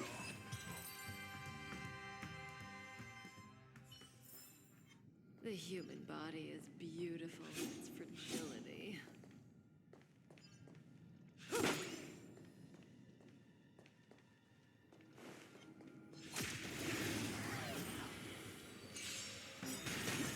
Cut in the net. Relax. Good times. Time to say bye. Boom.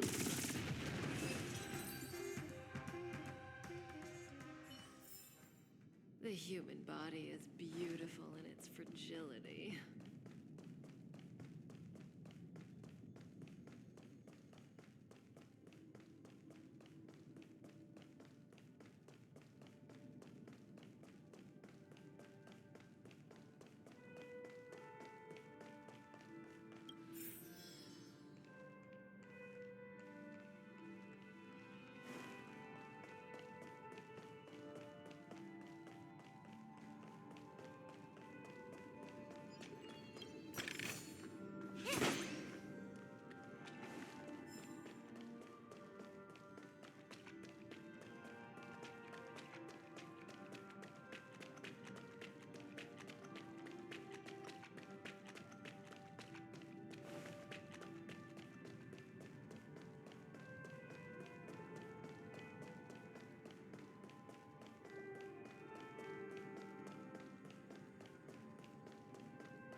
Feeling lucky.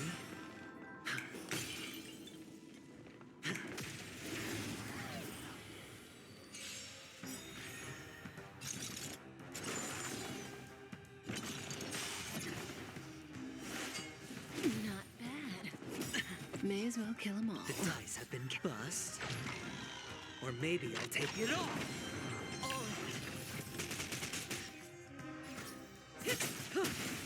It's time. Stand still. Nap time.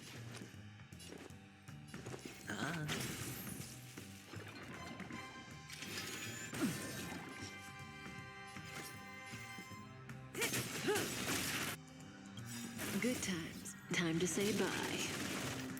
Boom. I'm on guard. Ha! Relax. Hedge your bet.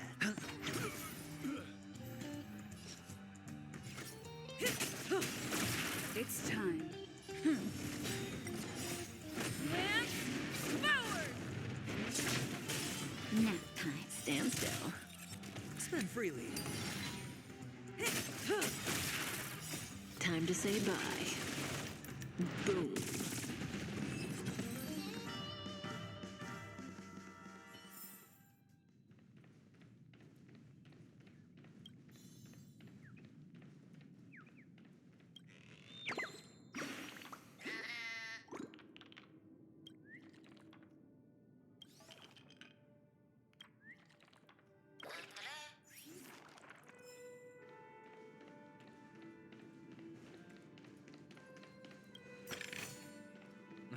with no risk. I'll take it.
Another surprising win.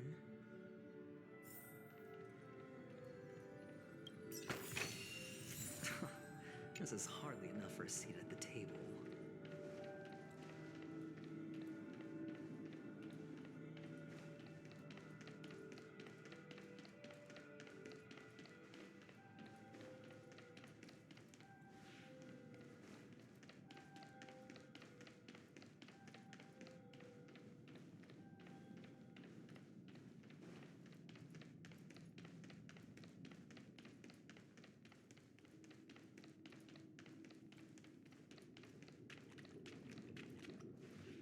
Hello! Welcome to the Golden Hour base model. I am an Oak Soldier. I will be here to guide you through the tour of the base model. Happy to be of service. And tell me about the tour. Hello! Welcome to the Golden Hour base model. I am an Oak Soldier. I will be here to guide you through the tour of the base model.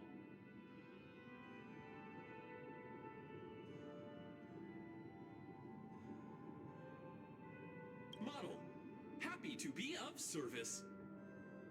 Generating guide. Please wait patient.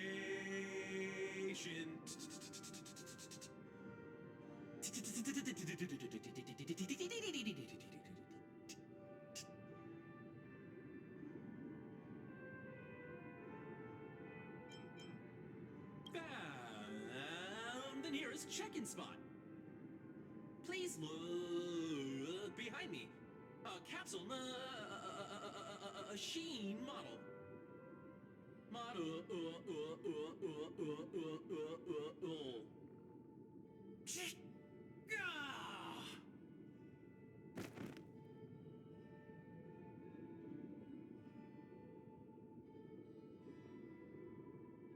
What's up with that? Now the family's toys are trying to frame me? I didn't do a thing to it, Doc. You've got to be my witness. I saw nothing.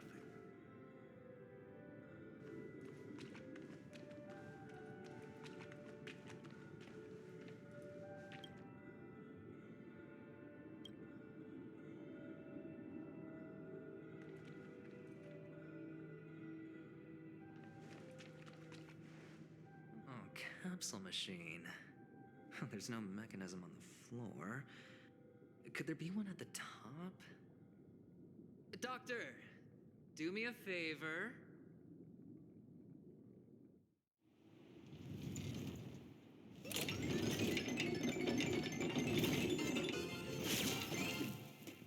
So, I was right.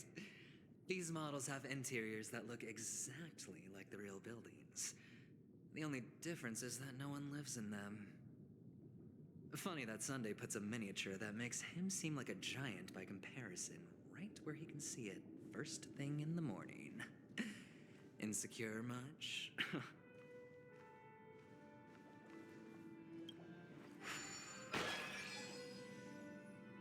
Oh, one of the fragments flew upstairs. I'll need to use the pinball machine to flick myself up there.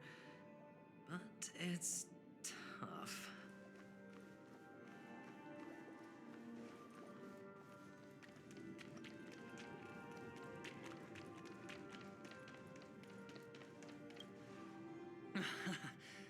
Oh, great. Doc! I'll need your brain power again. There's no need to yell. I can hear you. The pinball machine must be hidden somewhere in the hall, like the arch. Wait here, and I'll be back in a minute.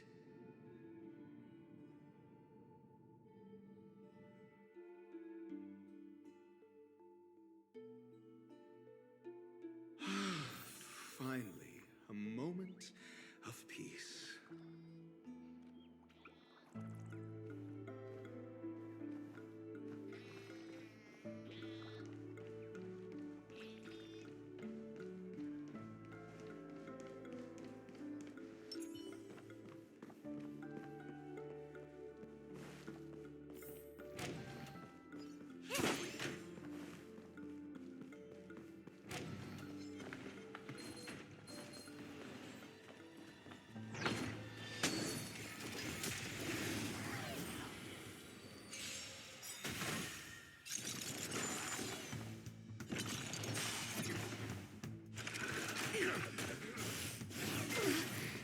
Your answers?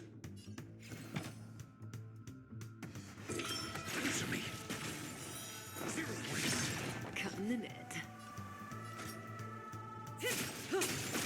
Lance at the ready. Relax.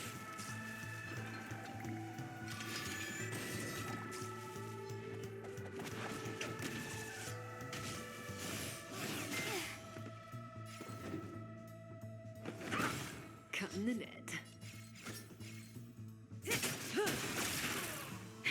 That'll take more than medicine. Nap time. Stand still. I'm on guard. I'm asking Lance the questions. blaze. Lance forward.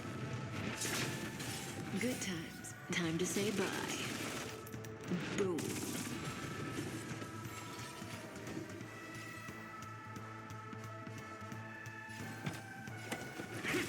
Cutting the net. It's time. Naughty child. Relax.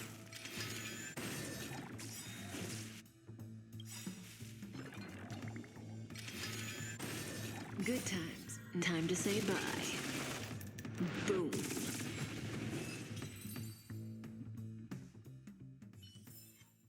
The human body is beautiful in its fragility.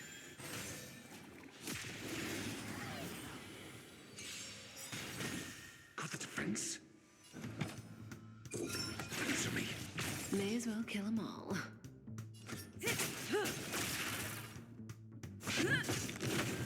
Time for a shot.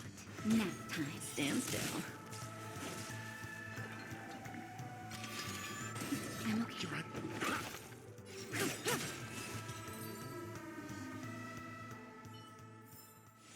The human body is beautiful in its fragility. That's it. Pleasant moments of solitude are always fleeting.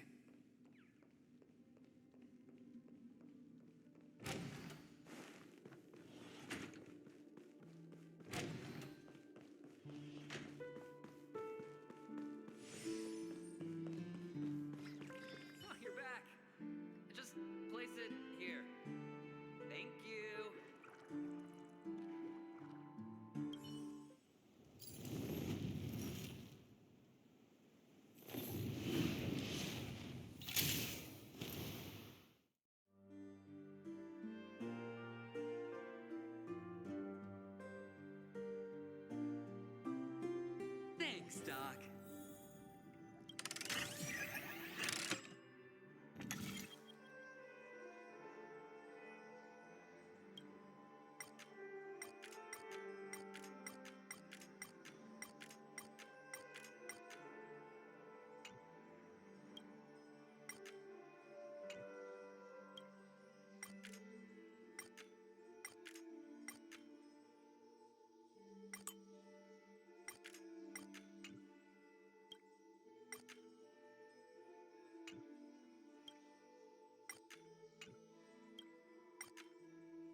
Horatio, you should come in here and take a look. The view here is breathtaking. Honestly, you could easily squash me with just a pinch. If that is your wish, I will do so without a moment's hesitation.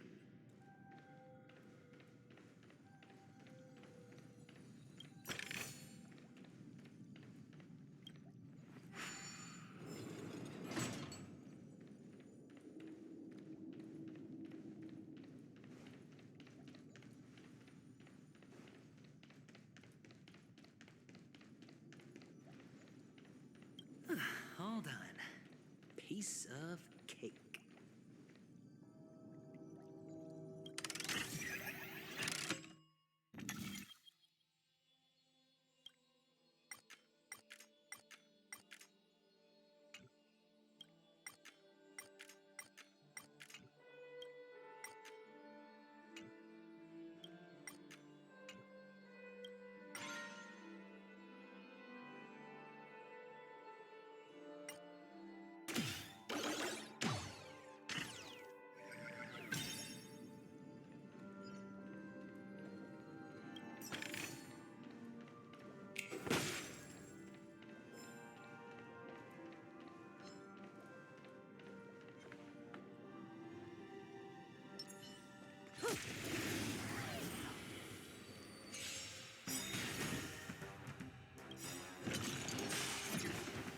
Good times. Time to say bye.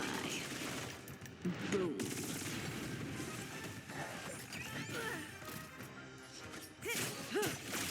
I'm on. Stand still. Hold on. Piece of cake.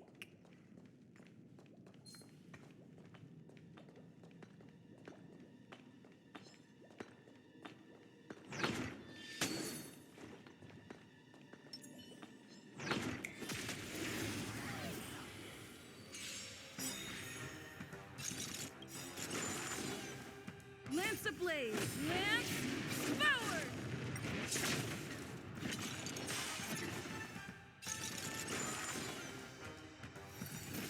Didn't hurt. Time to say bye.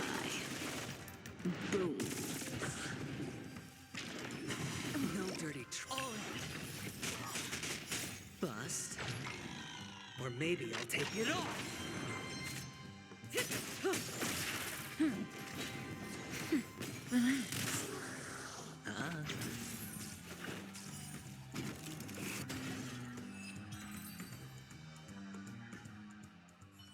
Hold on. Piece of cake.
joyous tour of Toy City has come to an end.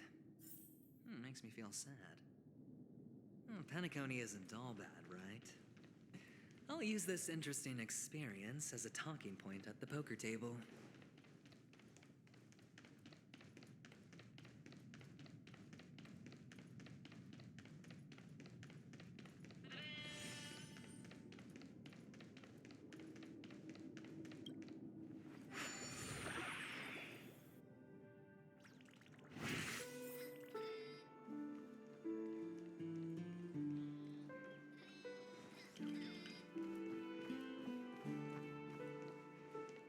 It's a pity you made it out of the sandpit alive. Sunday is just beyond this door. From my limited understanding, he's not someone easily handled. Are you prepared? Yeah, only I believe he's the one who should be prepared to face me. Tell me about your plan. I don't have a plan. I'll just play it by ear. There are only two kinds of bargaining chips when dealing with people. Benefit or fear. Looks like sincerity isn't in your dictionary. Am I not sincere enough? There's no need to emphasize it. We've got to make good use of death. That man's sister is dead. He won't be able to turn a blind eye, and that's fear. And I'll help him find the murderer. He can't do it due to his status and position, but I can. And that's benefit. On what basis do you believe he's incapable, necessitating the delegation to someone from a rival faction, the IPC? Simple. Because that murderer could very well be a traitor hiding inside the family. Do you mean the Galaxy Ranger whom you accused previously? That was just an excuse, good doctor. There's something wrong with that woman, and we need someone who can keep her in check. It's better to minimize the variables outside our control while we execute our plans. Moreover, I need to know her identity. If I'm lucky. She could be an important pawn. And it's good to have more helpful friends when dealing with this matter. But honestly, the murder case is likely unrelated to her. I believe my standpoint. There's a rat in the family. Otherwise, why would Mr. Sunday arrange a private meeting with us? This isn't an interrogation, but a secret negotiation. We'll see. Using Robin's death as a bargaining chip, I'll win back my freedom and power. In the end, I'll ruin this beautiful dream and create the grandest death. If the chance of winning is just beyond this door, even if that chance is close to zero, well, you can't win if you don't play, right? Ah, the charming audacity. To think that you, of all people, might emerge victorious, dear gambler. 3 chips are enough. All or nothing.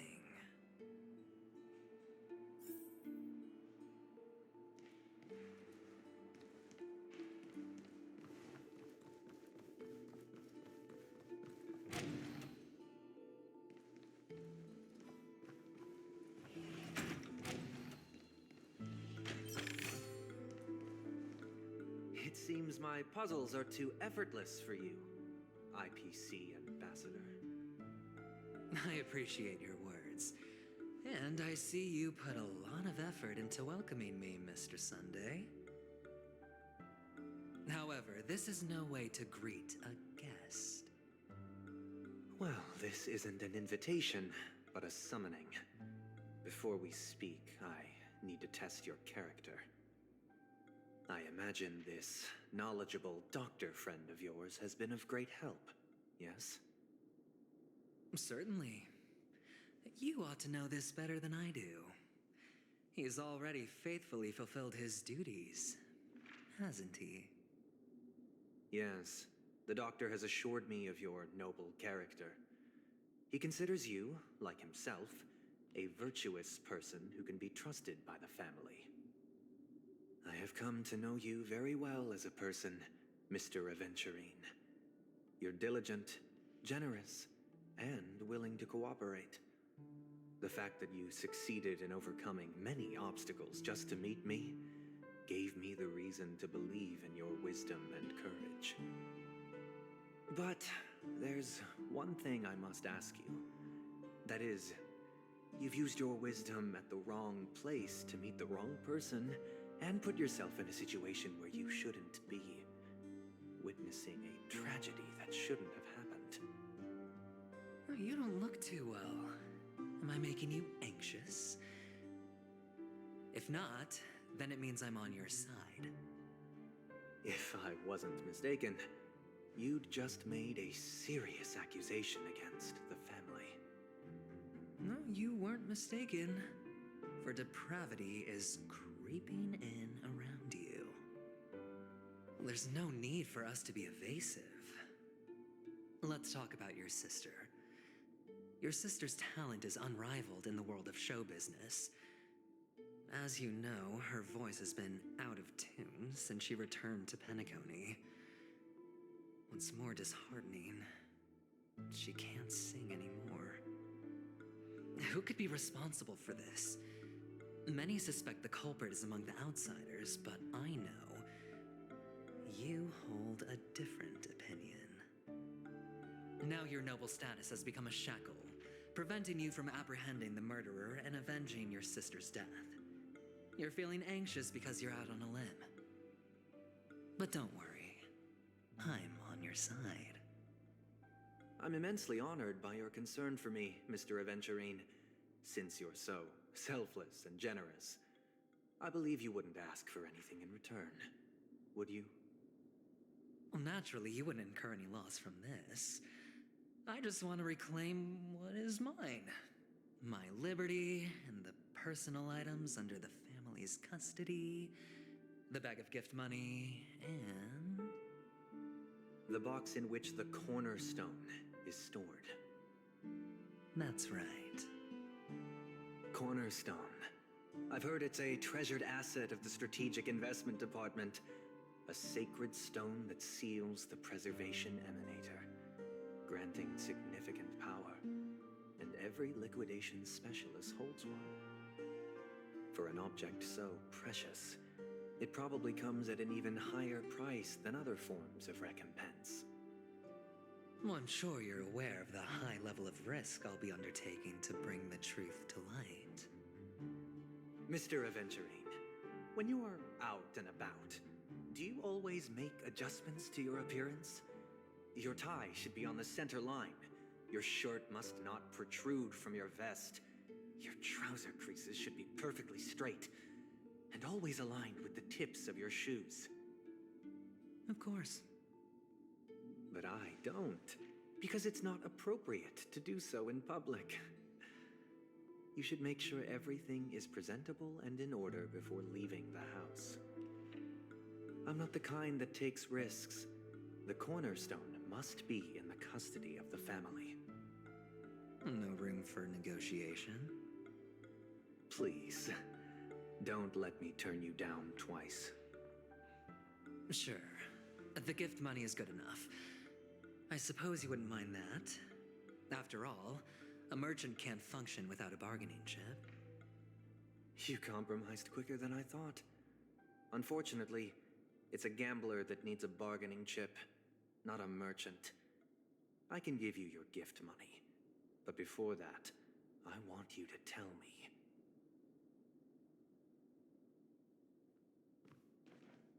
The fact that you can decisively forsake the box you asked for, what exactly is stored in it?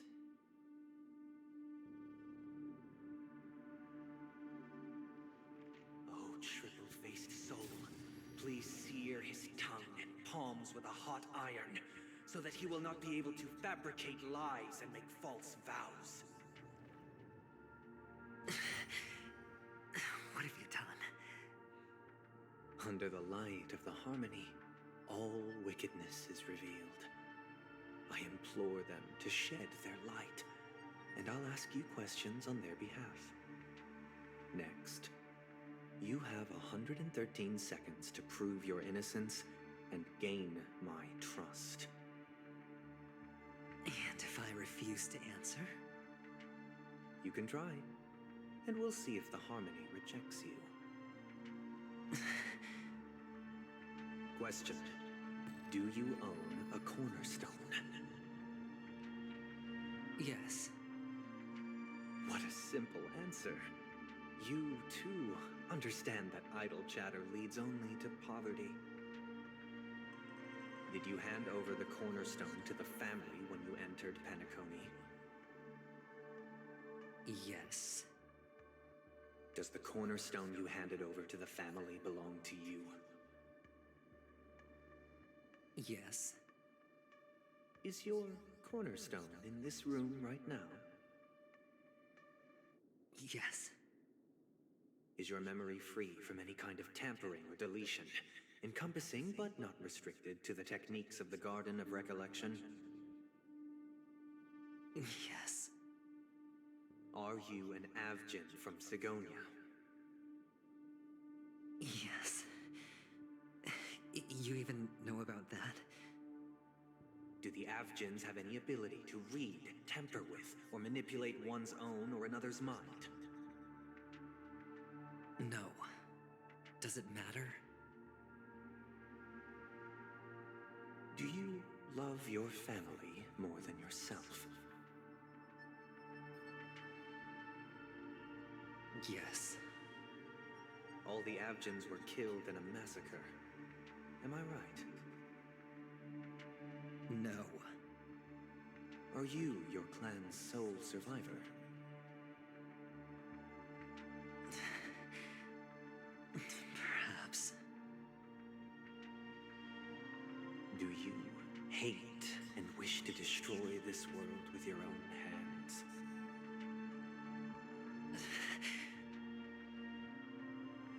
I don't know. Interesting. Now, the final question. Can you swear that at this very moment, the Aventurine Stone is safe and sound in this box?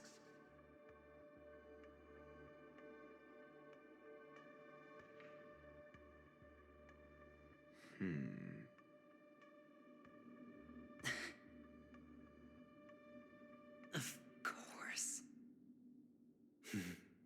Looks like we can get an answer. Open it, Mr. Aventurine. It's your last chance to defend your honor.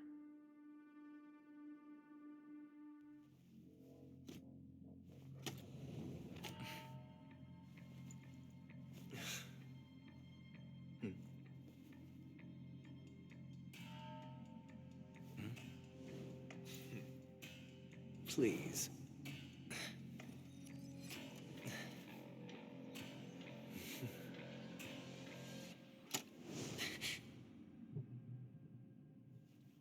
Are these what you're looking for?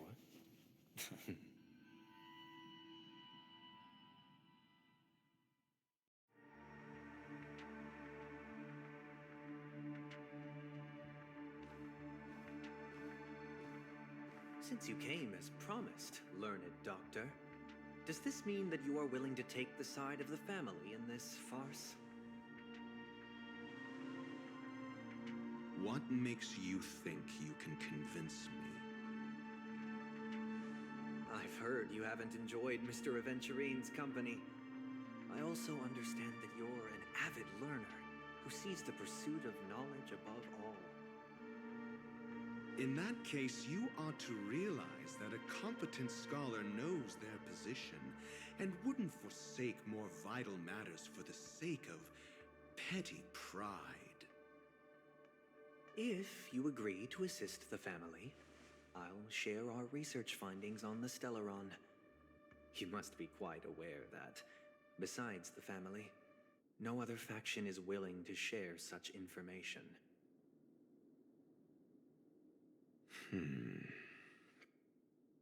Cut to the chase. What do you need from me?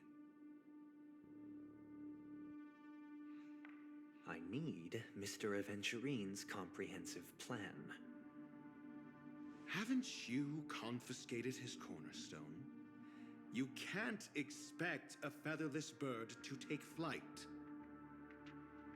But I've also heard the 10 elites in the Strategic Investment Department have united, progressing together in the interests of the IPC. You'll have to speak more clearly than that. The cornerstone, which Mr. Aventurine surrendered. Was it really his? You question whether he would entrust you with someone else's cornerstone. The 10 Stonehearts aren't as united as you think. Cornerstones are significantly more precious to them than their very own lives. But you know that he's a crazed gambler. The more vocal he is about it, the more cautious I must be. I never imagined someone would share his way of thinking. Honestly, you should see a shrink. Bring it. The box containing the cornerstone is unique, and only IPC senior staff and related members can access it. But I happen to be among them.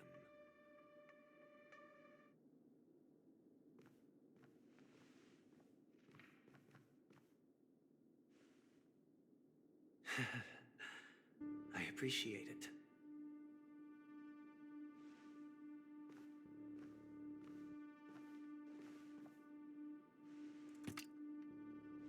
Unfortunately, your guess is correct.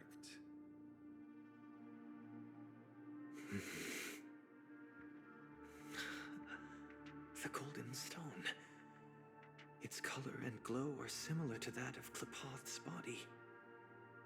This is the very ruse he intends to use to fool you. He won't reveal to you that the 10 Stonehearts chisel their own will into the cornerstones, granting them an unparalleled radiance.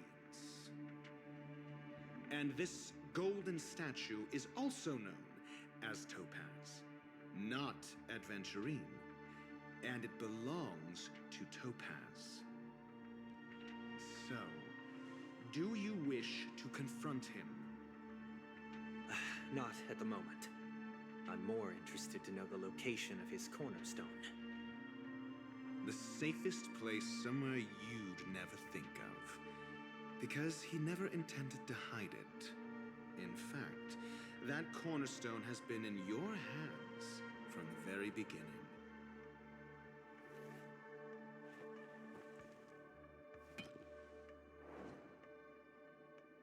I see. This bag. Mixing a cornerstone, more precious than life itself, with a bunch of worthless jewels, disguised as a gift of money waiting to be confiscated, is indeed in line with Mr. Aventurine's style. Then he makes up some trivial excuse, downplaying the matter, and requests the gift money. This is a gamble, one he's all too familiar with, betting on your single misstep, leading to a total loss. Learned doctor, I am grateful for your help. The family will surely reward a righteous person like you. As for the villain, I hope he retreats in humiliation.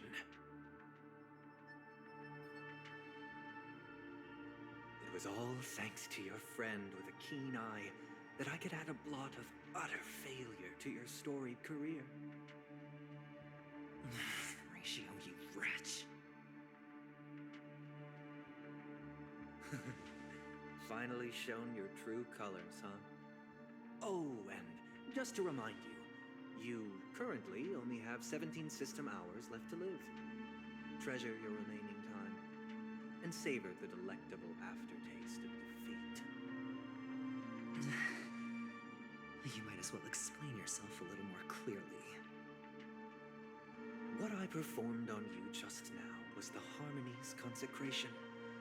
You were to show allegiance beneath the illumination of their grace. Yet you acted willfully, uttering nothing but falsehoods, transforming the consecration into a trial. I genuinely see no reason to absolve you from it. Is this what the Harmony represents? But is it built upon constraint and coercion? You misunderstand, Mr. Aventurine. Punishment is meant for the irreverent, but I have seen your resilient spirit, and thus I offer you the possibility of a new beginning. Throughout these 17 system hours, you will be unable to escape the dreamscape or contact any of your companions. You only have 2 paths before you, and it all depends on whether you can complete my test within the time limit. Should you succeed, you will be able to coalesce into the Harmony and be with your family. If you fail, you will suffer the wrath of the Eternal Centurion and fall into an abyss of doom. Sounds like I'm gonna end up the same either way. I indeed do need a servant to help me uncover the evil hidden in the family from an external perspective. I will purge the evil from the inside and bring the real culprits to justice within 17 system hours. When the time comes, compare your findings with mine. If both our findings align, or if you can provide me more insights, then they will truly be able to grant you mercy and honesty. Shameless hypocrites. You took everything from me and still demand the truth? That isn't fair. Your carnival reeks with the stench of cash. Nothing is achievable without it. This is meant to be an act of personal virtue, not requiring the family's support. Your bag is over there. Do as you please. I believe you can trade this bag of worthless jewels for everything you need. That's what gamblers excel at, isn't it? Off you go, Mr. Aventurine. You are free. I will wait here for your good news.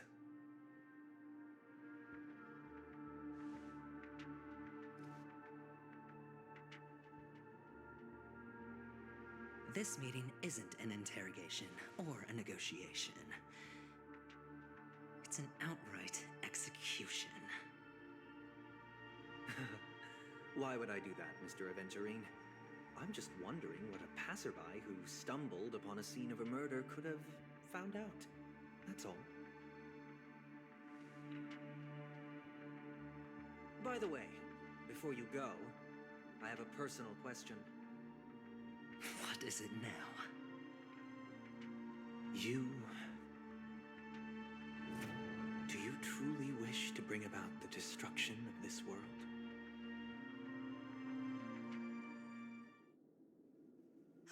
Kakavasha! Where did you go? Oh, are you injured? I got it back, sister. You went to look for them? That's too dangerous. It's just a necklace. It's neither food nor water. We can survive without it. But I can't live without you, little brother. Promise me not to look for those catechins again, okay? Sister, don't be afraid. The catechins are fools, but I'm smart. I played a game with them, and I won. Won? What happened exactly? Tell me. I made a bet with them. The 2 birds in the desert and me. Who will die first? I won. They suspected me of cheating, but I didn't. I won fair and square. Of course you'd win. You've always been a lucky child. Gaiathra Triclops must be watching over you.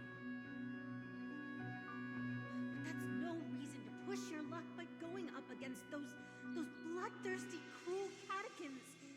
Have you forgotten how Mom and Dad...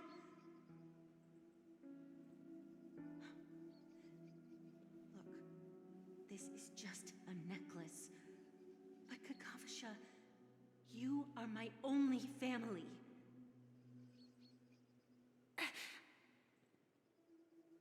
I'm sorry, sister. I thought you'd be happy. Because Mom left you this necklace. There'll be no next time. It is important, but not as important as you, my dearest brother. I don't blame you, but you must remember what Mom said. Pain and poverty are the trials of Gayatri Triclops. She has also granted us a chance. And that's your good luck, Kakavasha. Your good luck is the most precious wealth we, all Avgin, have. You're a child blessed by Gayatri Triclops and can lead the clan to happiness. So always remember to protect yourself and never resent the pain and poverty you're going through, all right?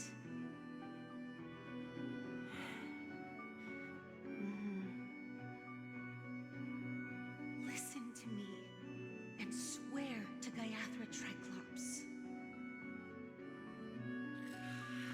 Okay.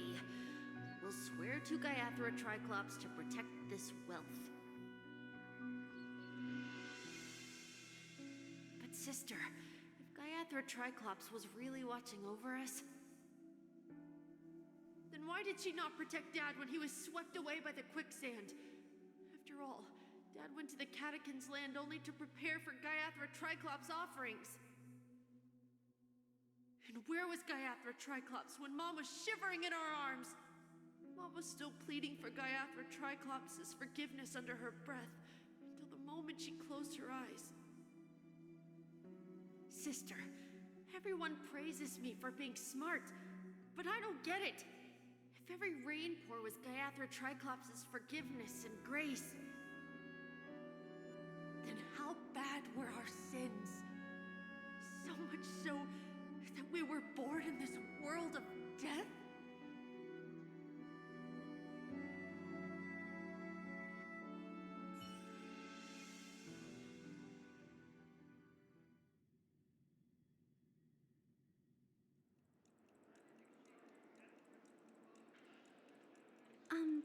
Excuse me. I can't seem to find any information on this artist in the Iris family archives. The photo you provided also doesn't show any matches. Just as I thought. I'd like to ask, what kind of traces do people leave when they enter a dream? Are you referring to the records when you enter the dream pool? The equipment will monitor physiological indicators such as heart rate, blood oxygen levels, and body temperature in real time.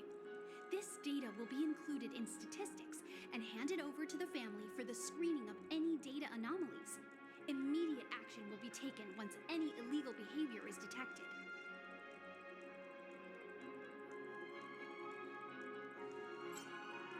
I apologize. The hotel does not have access. This information is managed by the Bloodhound family. We can only gain access if there's a problem. Looks like nothing can be found here. At least we know who to look for next. We can ask the Bloodhound family for information. Thank you for your assistance, Miss Allie. By the way, is Miss Robin doing fine? We are looking forward to her performance. Fine? What does that mean? Is there something wrong with Miss Robin? The preparations for the Charmony Festival have been proceeding smoothly, so I guess things are pretty good. I believe she will be able to put on a spectacular show for all of you. I'm sure. Sure enough, no one knows about Miss Robin. I'm not surprised. But that Miss Firefly is truly mysterious. There's no information on her in the hotel system. Even if she's a stowaway, she should have a disguised identity after entering the planet. She's also in the running for the legacy. How is she going to sneak into the dreamscape unnoticed? enter a dream? Besides the hotel room's dream pool? The Memo Keepers have abilities that are difficult for normal people to comprehend. In the memory zone of Penacony, they thrive effortlessly, a fact proven to us by Black Swan. The hacker girl from the Stellaron Hunters used extraordinary means to unlock the Dreamscape Hotel's seal. According to the scene witnessed by her, it is likely that they are behind Miss Firefly's case. The Garden of Recollection and the Stellaron Hunters. Both are possible, but what about the IPC? Since they want Penacony all for themselves, they're bound to have a plan. Who are you guys? The Bravo team has arrived at their designated position, ready to execute armed evacuation operation. Boss, get moving! Armed evacuation?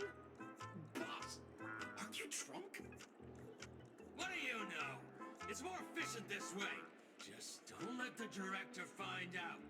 Act first, report later. Understood?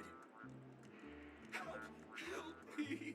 I spent all my year-end bonus on the snowball! I don't want my name on the department's major disciplinary notice! Hey, check it out! That voice.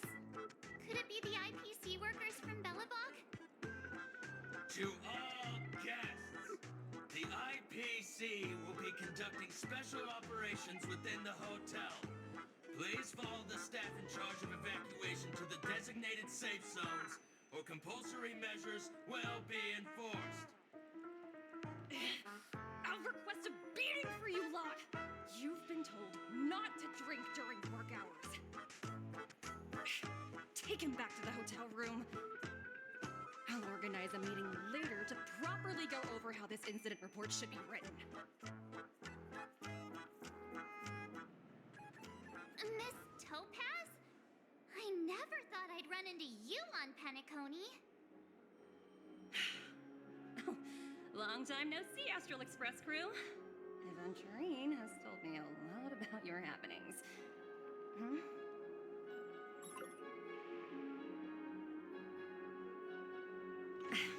It's fine. Do as they ask and try to avoid any conflicts with the family. Report to me before taking any action. Yes, all right. As you see, the IPC isn't very popular here on Penacony. Cordiality from the family is a mere facade. The former frontier prison has turned around and cuffed its shackles on the IPC staff now.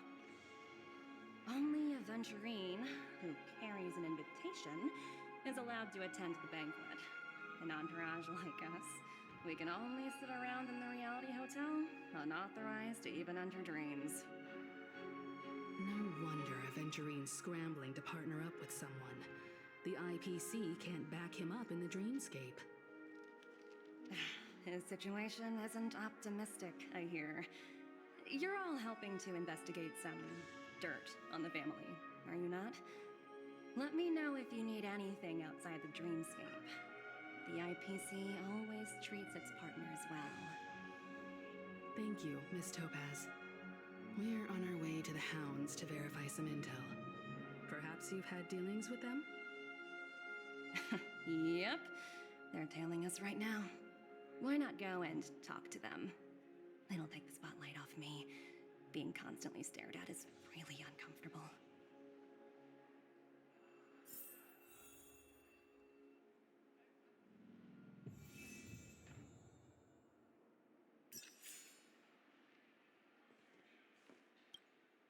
How does it feel to be in business with Aventurine? I bet you're not used to it. That's just his style. All or nothing is his mantra. He's always cozying up to his clients while egging them on to undertake some dangerous assignment with him. But everyone has their merits, so I won't comment further. But Aventurine's luck has always been good. He's always closed all his cases without a hitch, and basically never lost a gamble. Which is why, on the issue of retaking Penacony, I'm watching with keen interest. Of course. It's business after all. What's important is where you're seated at the table. As for the 2 cases, apologies, but I don't have much info on them either. All I can do is ask you to keep digging for more details.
I wish to dedicate my life for the joy of all.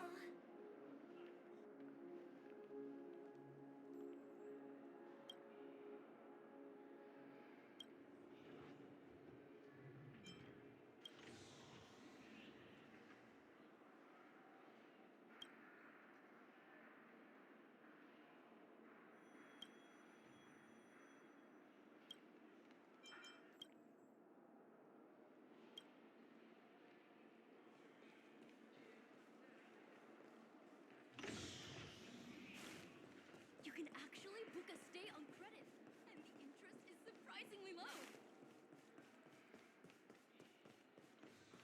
Running late again?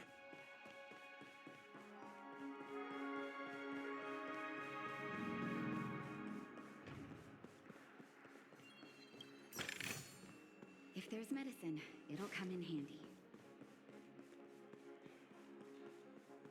Why is it detecting life forms in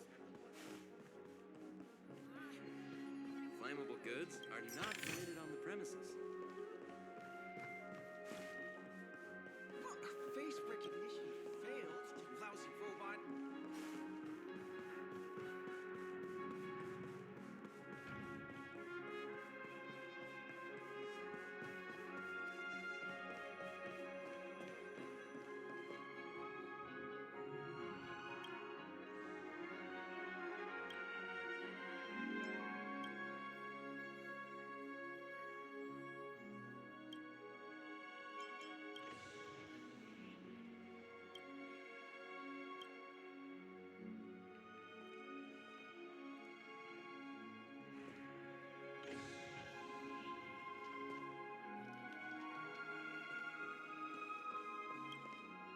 We're carrying out our captain's orders. What do you want? We made a mistake last time, and we're working hard to rectify it now. We don't have time for anything else. Surveilling the IPC executive Topaz, ensuring that she stays put at the Reverie Hotel during her time on Penacony. We've got the right one this time. So that's it. They were the pair who were after Firefly at the time.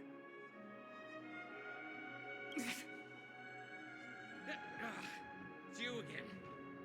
Back for more trouble? We're not afraid of you this time. Well, spit it out. Stop bothering us if you've nothing important. So you know each other. Why do you keep running into people you've beaten up before? That's right. We're investigating a murder for the family. Can we speak to your captain about the case? Well... Hey! The security officer instructed everyone to shut their trap. What murder? You'd better stop spouting nonsense. Yeah, that's right. We have nothing to report. Please leave. Looks like they're not going to cooperate. But they did at least tell us that the captain is at Dream's Edge. Why don't we just look for the security officer then? It's probably Gallagher, the one she mentioned, right?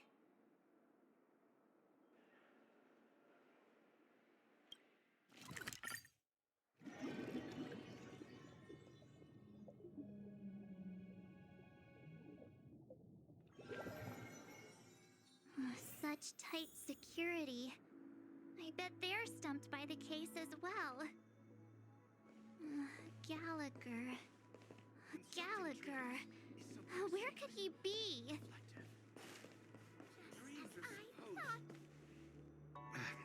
Apologies. The Bloodhound family is running an investigation up ahead. No unauthorized personnel allowed. Hold on a minute. I think I've seen you before. The gray-haired one. How much trouble have you stirred up exactly on Penacony?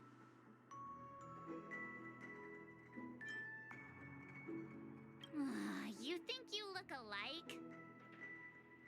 Wait, are you for real? Not possible.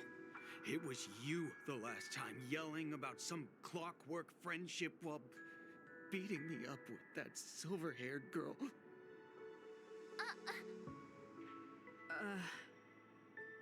I'm not letting you get by this time. Please leave, or I'll have to get on my knees and beg you. Huh? What kind of heinous crime have you committed now? Hold on, sir. We have documents authorized by the family that would aid your investigation. If it wouldn't trouble you, could we see this Mr. Gallagher? Who exactly is this Gallagher you keep talking about? There's been a few people mentioning this name. Even the one with the gray hair.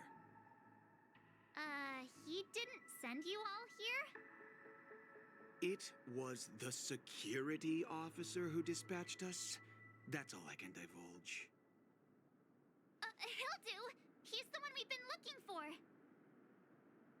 Sorry, no can do. The boss said that since it's a matter of the family's reputation, no one's allowed through. Everyone, please leave. There's really no need for us to make things difficult for each other, right? We're really sorry for troubling you. Let's think of another way. Another way. That's it! Didn't they say something about that? What was it? Clockwork? That got this guy to change his mind? Can you perform it again? That, clocky magic. Please?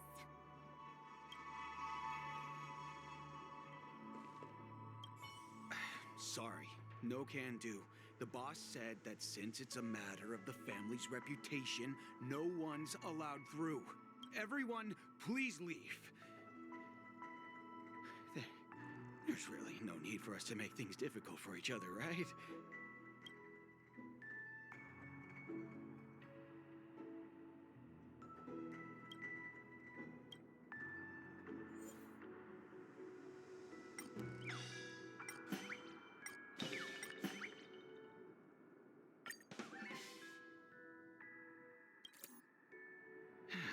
Let me see what time it is now. Whoa! It's this time already. Time to clock out. And no one's gonna stop me.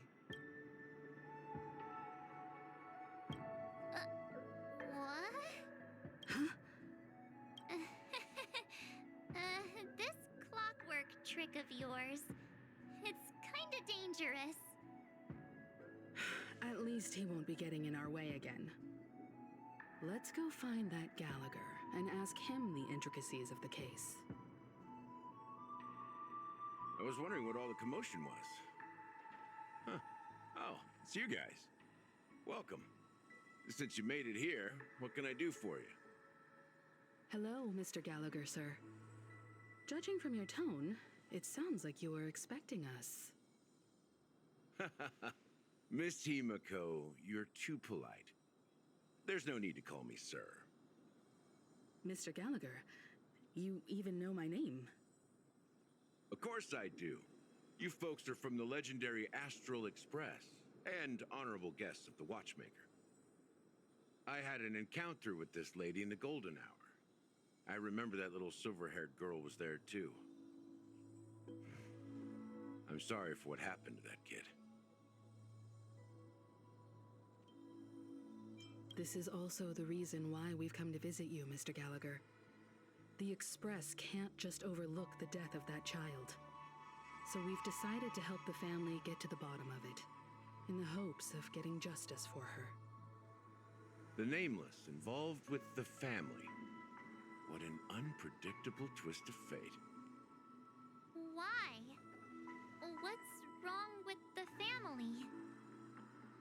It's nothing. On Penacony, everyone loves the family. No matter how much one resists the beautiful dream, when the time comes, they too will find it hard to let go. Who wants to leave a warm nest?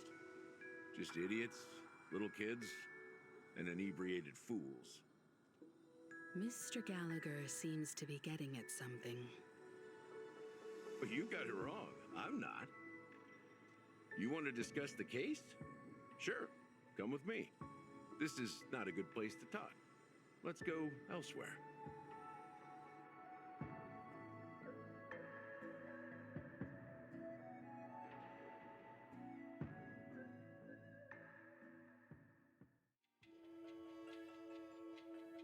Even after that chilling tragedy, this dream is still running effortlessly.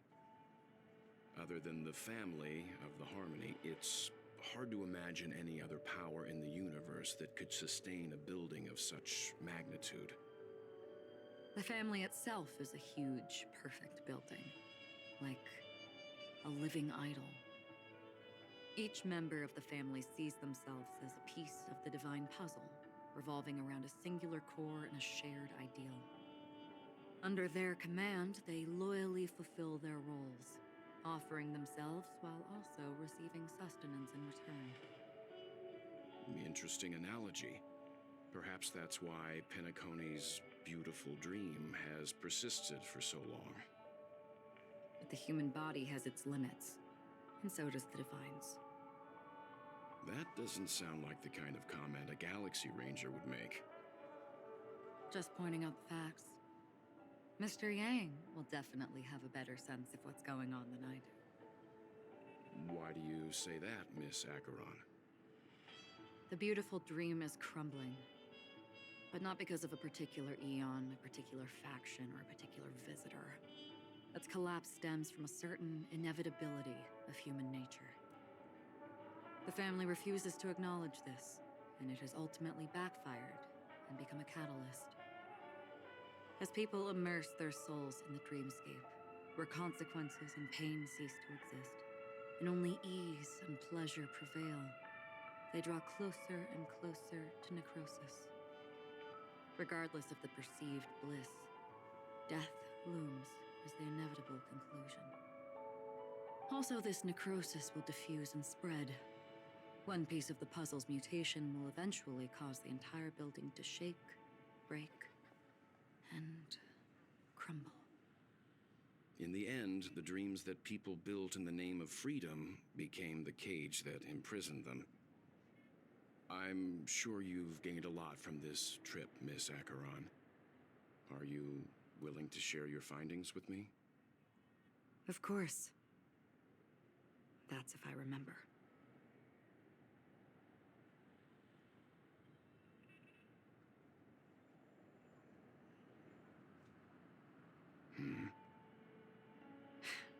Don't mind me. It's just a habit.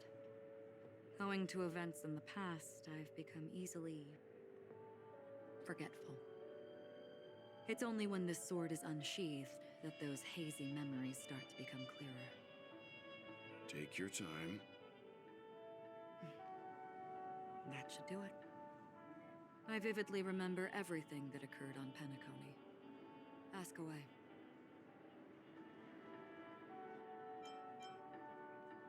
I hear the Blue Hour is very romantic. Do you have any tales to share? Perhaps Mr. Yang has heard. There is a large boat called the Eventide, anchored along the Sea of Dreams, where soft music and dancing persist endlessly every night. I ran into a wizened lady there. She was at the dock, waiting for her long-departed lover to return, waiting for countless hours within time that stood still. In the humid sea breeze, she spoke of her own youth. Like many who desired wealth and love, they came to Penacony to pursue their dreams. Alas, her lover's consciousness was lost in the dark depths of the Sea of Dreams. Finally, she suggested we continue our conversation on a boat in the shallows. I agreed and boarded the boat with her. But she never said anything. Her eyes absent-mindedly gazing at the horizon for what seemed like forever. Finally, we retreated to the beach. The moment of daybreak. I've heard that's where the Dawn Factory, which processes the foundation of the dreamscape, is located. Behind the dreamscape's song and dance stand many imagination factories. Workers create all kinds of whimsical works day in and day out in their dreams. Then they return to reality and sleep on a narrow bed in a room. A far cry from luxury. They say it will suffice. Experiencing the bizarre and motley dreamscape is the best reward. There I encountered a young woman who had just come of age. The perfect time to indulge in beautiful dreams. Her greatest wish was to one day move to the golden hour and see the magnificent garments she had woven with her own hands. For certain reasons, her wish was difficult to fulfill. But I managed to bring her a garment. Gilded Hour. It's said to be Penacony's currency center. Yes. It is a fortress-like financial city, the economic heart of the dreamscape. The Pepeshi people of the Alfalfa family are there to keep it running, sending blood that is made from money everywhere on Penacony. Everyone there is exquisitely dressed and always in a hurry. The greatest wish of the local Pepeshi people is for their future generations to work in the Gilded Hour. I've never met anyone who is willing to talk. I could only stand at the crossroads, watching crowds of people hurrying like the wind through the jungle of steel, only to deposit the Alfalfa credits that they'd earned into the bank's vault. I don't know if they would open the vault's door, but before I left, I witnessed a well-dressed Pepeshi person plummet from the sky, while those around him continued on their way, unfazed. The dreamscape of chic, luxury, and consumerism, the moment of dusk. My companions have been there too. Then you all must have seen those who are attempting to realize their dreams. Or have realized them. Scattering money as if it were dust and betting it on all or nothing. Everything has a price, and everything can be bought or sold. Even dreams themselves. I saw an Intellitron there, who was preparing to auction himself. When someone wins a bid, under stipulated periods and rules, he would do the buyer's every bidding, becoming that person's very possession. That Intellitron had been auctioned off a dozen times, and I participated in his 13th. That was the grandest banquet I had ever attended. But never again did anyone cast another glance at him. This time around, there were no successful bids for him. This is what I've seen and heard along the way. Someone once said to me, Penacony wasn't like this a long time ago. nor should it be. I've traveled through the reality and dreamscape of the planet of festivities, watched the tides of night rise and fall when time stopped for people, where the spirits of the rich and impoverished remain forever fixed on their own scales. This is why I think the collapse of the beautiful dream is inevitable. There might be a way to change everything. Perhaps. But if this is indeed the world that people desire, if this is precisely why life chooses to slumber, should we still seek to change it?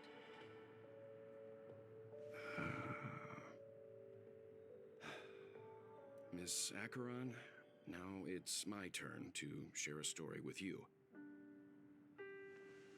There was a man from my homeland who, at a time when the world was grappling with deep, unhealable pain, made a choice. He wove together the dreams of everyone in the world, linking people's dreamscapes, and shouldered this burden himself. From this, he created a giant, a spiritual atom. And since that moment, the giant stood between heaven and earth, becoming the pillar of the world's existence.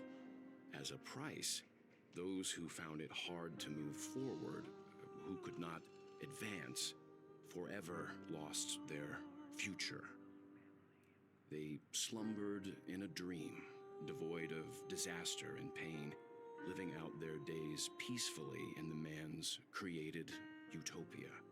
And it is because of the wishes of those people who wished not to awaken that this spiritual atom became unbreakable.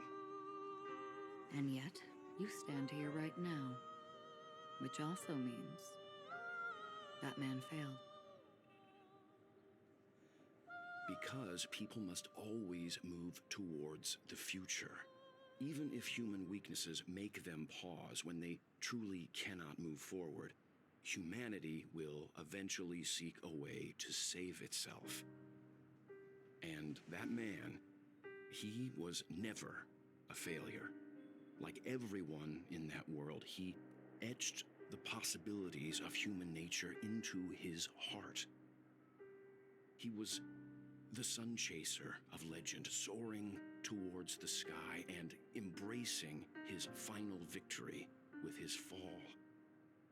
He ascended to heights uncharted, only to come face to face with the sun, a place not visited by anyone before. His wings would melt because of it, only for him to fall into the sea. And after that,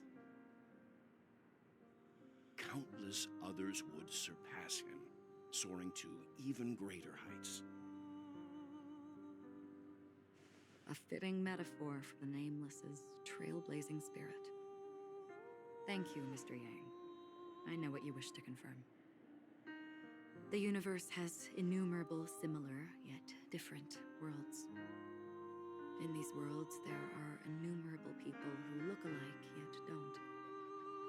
I, too, have embarked on journeys, encountering old friends with familiar faces on different worlds, witnessing their destinies follow paths similar to mine. So I will tell you, even if not completely similar, the story you just told, it overlaps with my past, and within that abyssal dream, I ended that man's life, alone.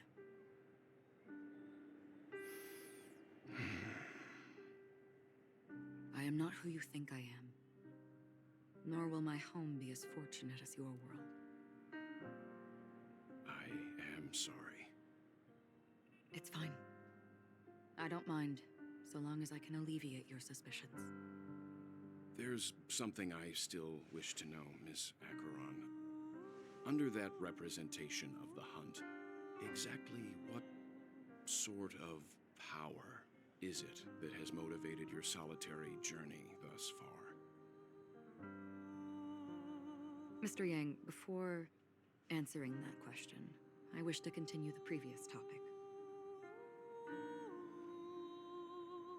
I like your analogy very much.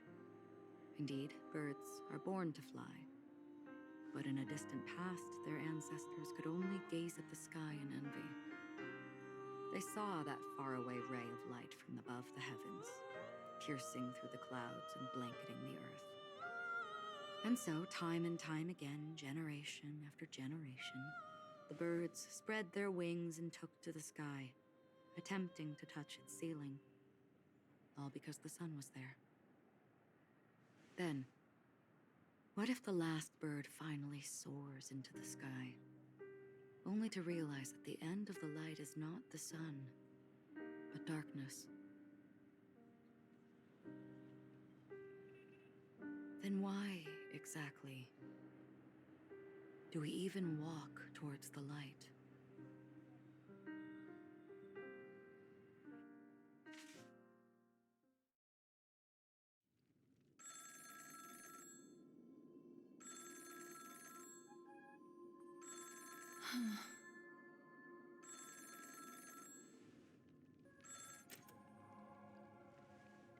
Long time no see. Having fun on Penacony? Acheron?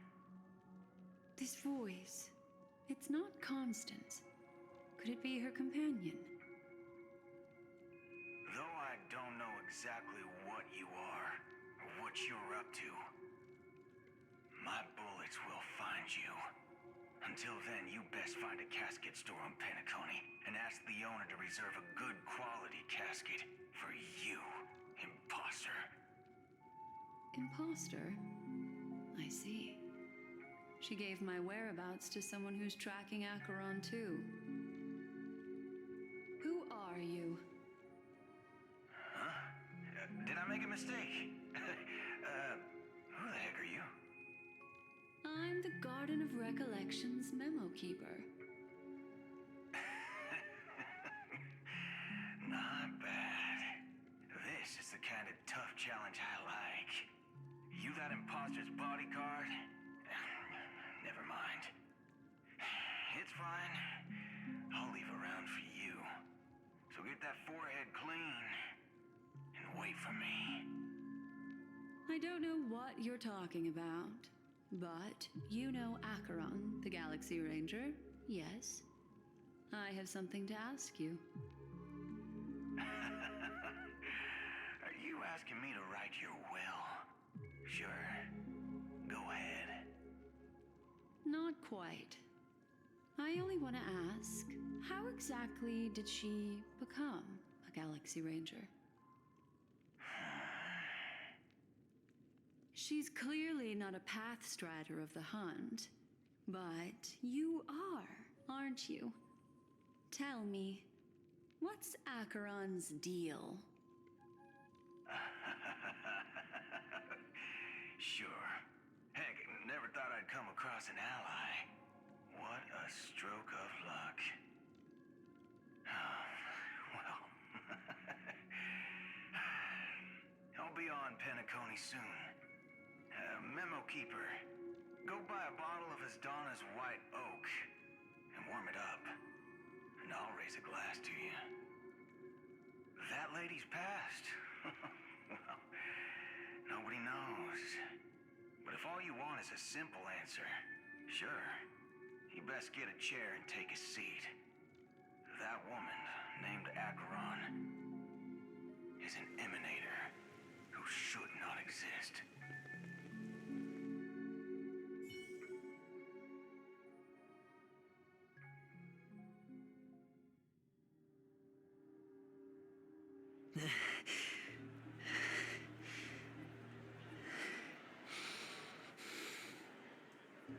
You look pale. Or is that also part of your act? I didn't think you'd have the nerve to show yourself. I thought this was exactly what you wanted. After all, I faithfully fulfilled my duties as you instructed. Just tell me if you can't hold on any longer. So, The genius of the Council of Mundanites wants to be my Undertaker now. My, what an honor. Yes, and I'm pretty sure the people at the Strategic Investment Department would love to be notified of your death in due time. But let's not forget, you won't be seeing them, because I'm the manager of this task. Great. Then tell your people that Aventurine is ready to go in 17 system hours.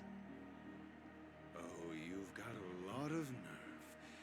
How exactly do you plan on completing your task while your hands are tied by the Harmony? My conversation with Sunday convinced me that there's a traitor in the family, and that they hold the secrets of Penacony. So, I took the opportunity to set everything in motion. I even managed to recover the gift money. Things haven't gone this smoothly since I walked through the doors of the Reverie. Now I'm only one step away from victory. Let's just wait and see. Sounds like a very elaborate way of saying that you failed.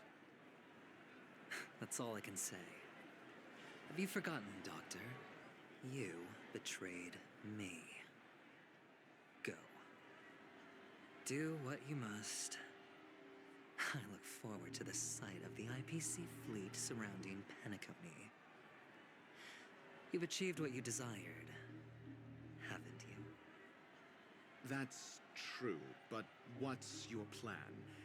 Did you conceal an orbital support beacon in that gift money bag? Well, who knows? Maybe that's why I'm handing out cash even when I'm about to bite the dust. You are indeed a gambler. An insane one at that. Well, maybe I am. Who knows? Fine. Here, take this. Open it when you're on your last legs. You'll thank me. What's this? Medical advice?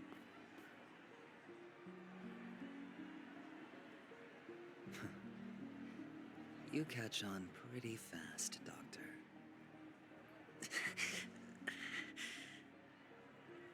Asking me to solve a case without giving a single clue. How typical of you, wing-headed scoundrel. But the way you're all on edge about that stowaway, it's just as I guessed it would be. As for now, let the rain of wealth from the IPC fall evenly on everyone.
I'm okay. Time to say bye.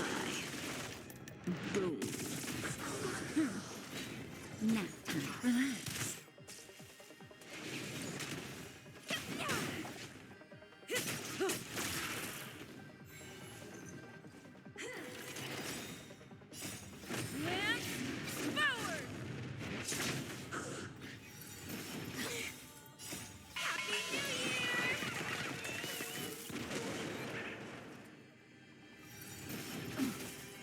Just a little something, and nothing else.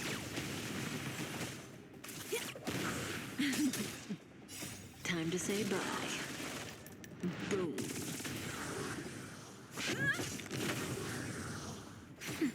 Stand still. Sagacious discernment.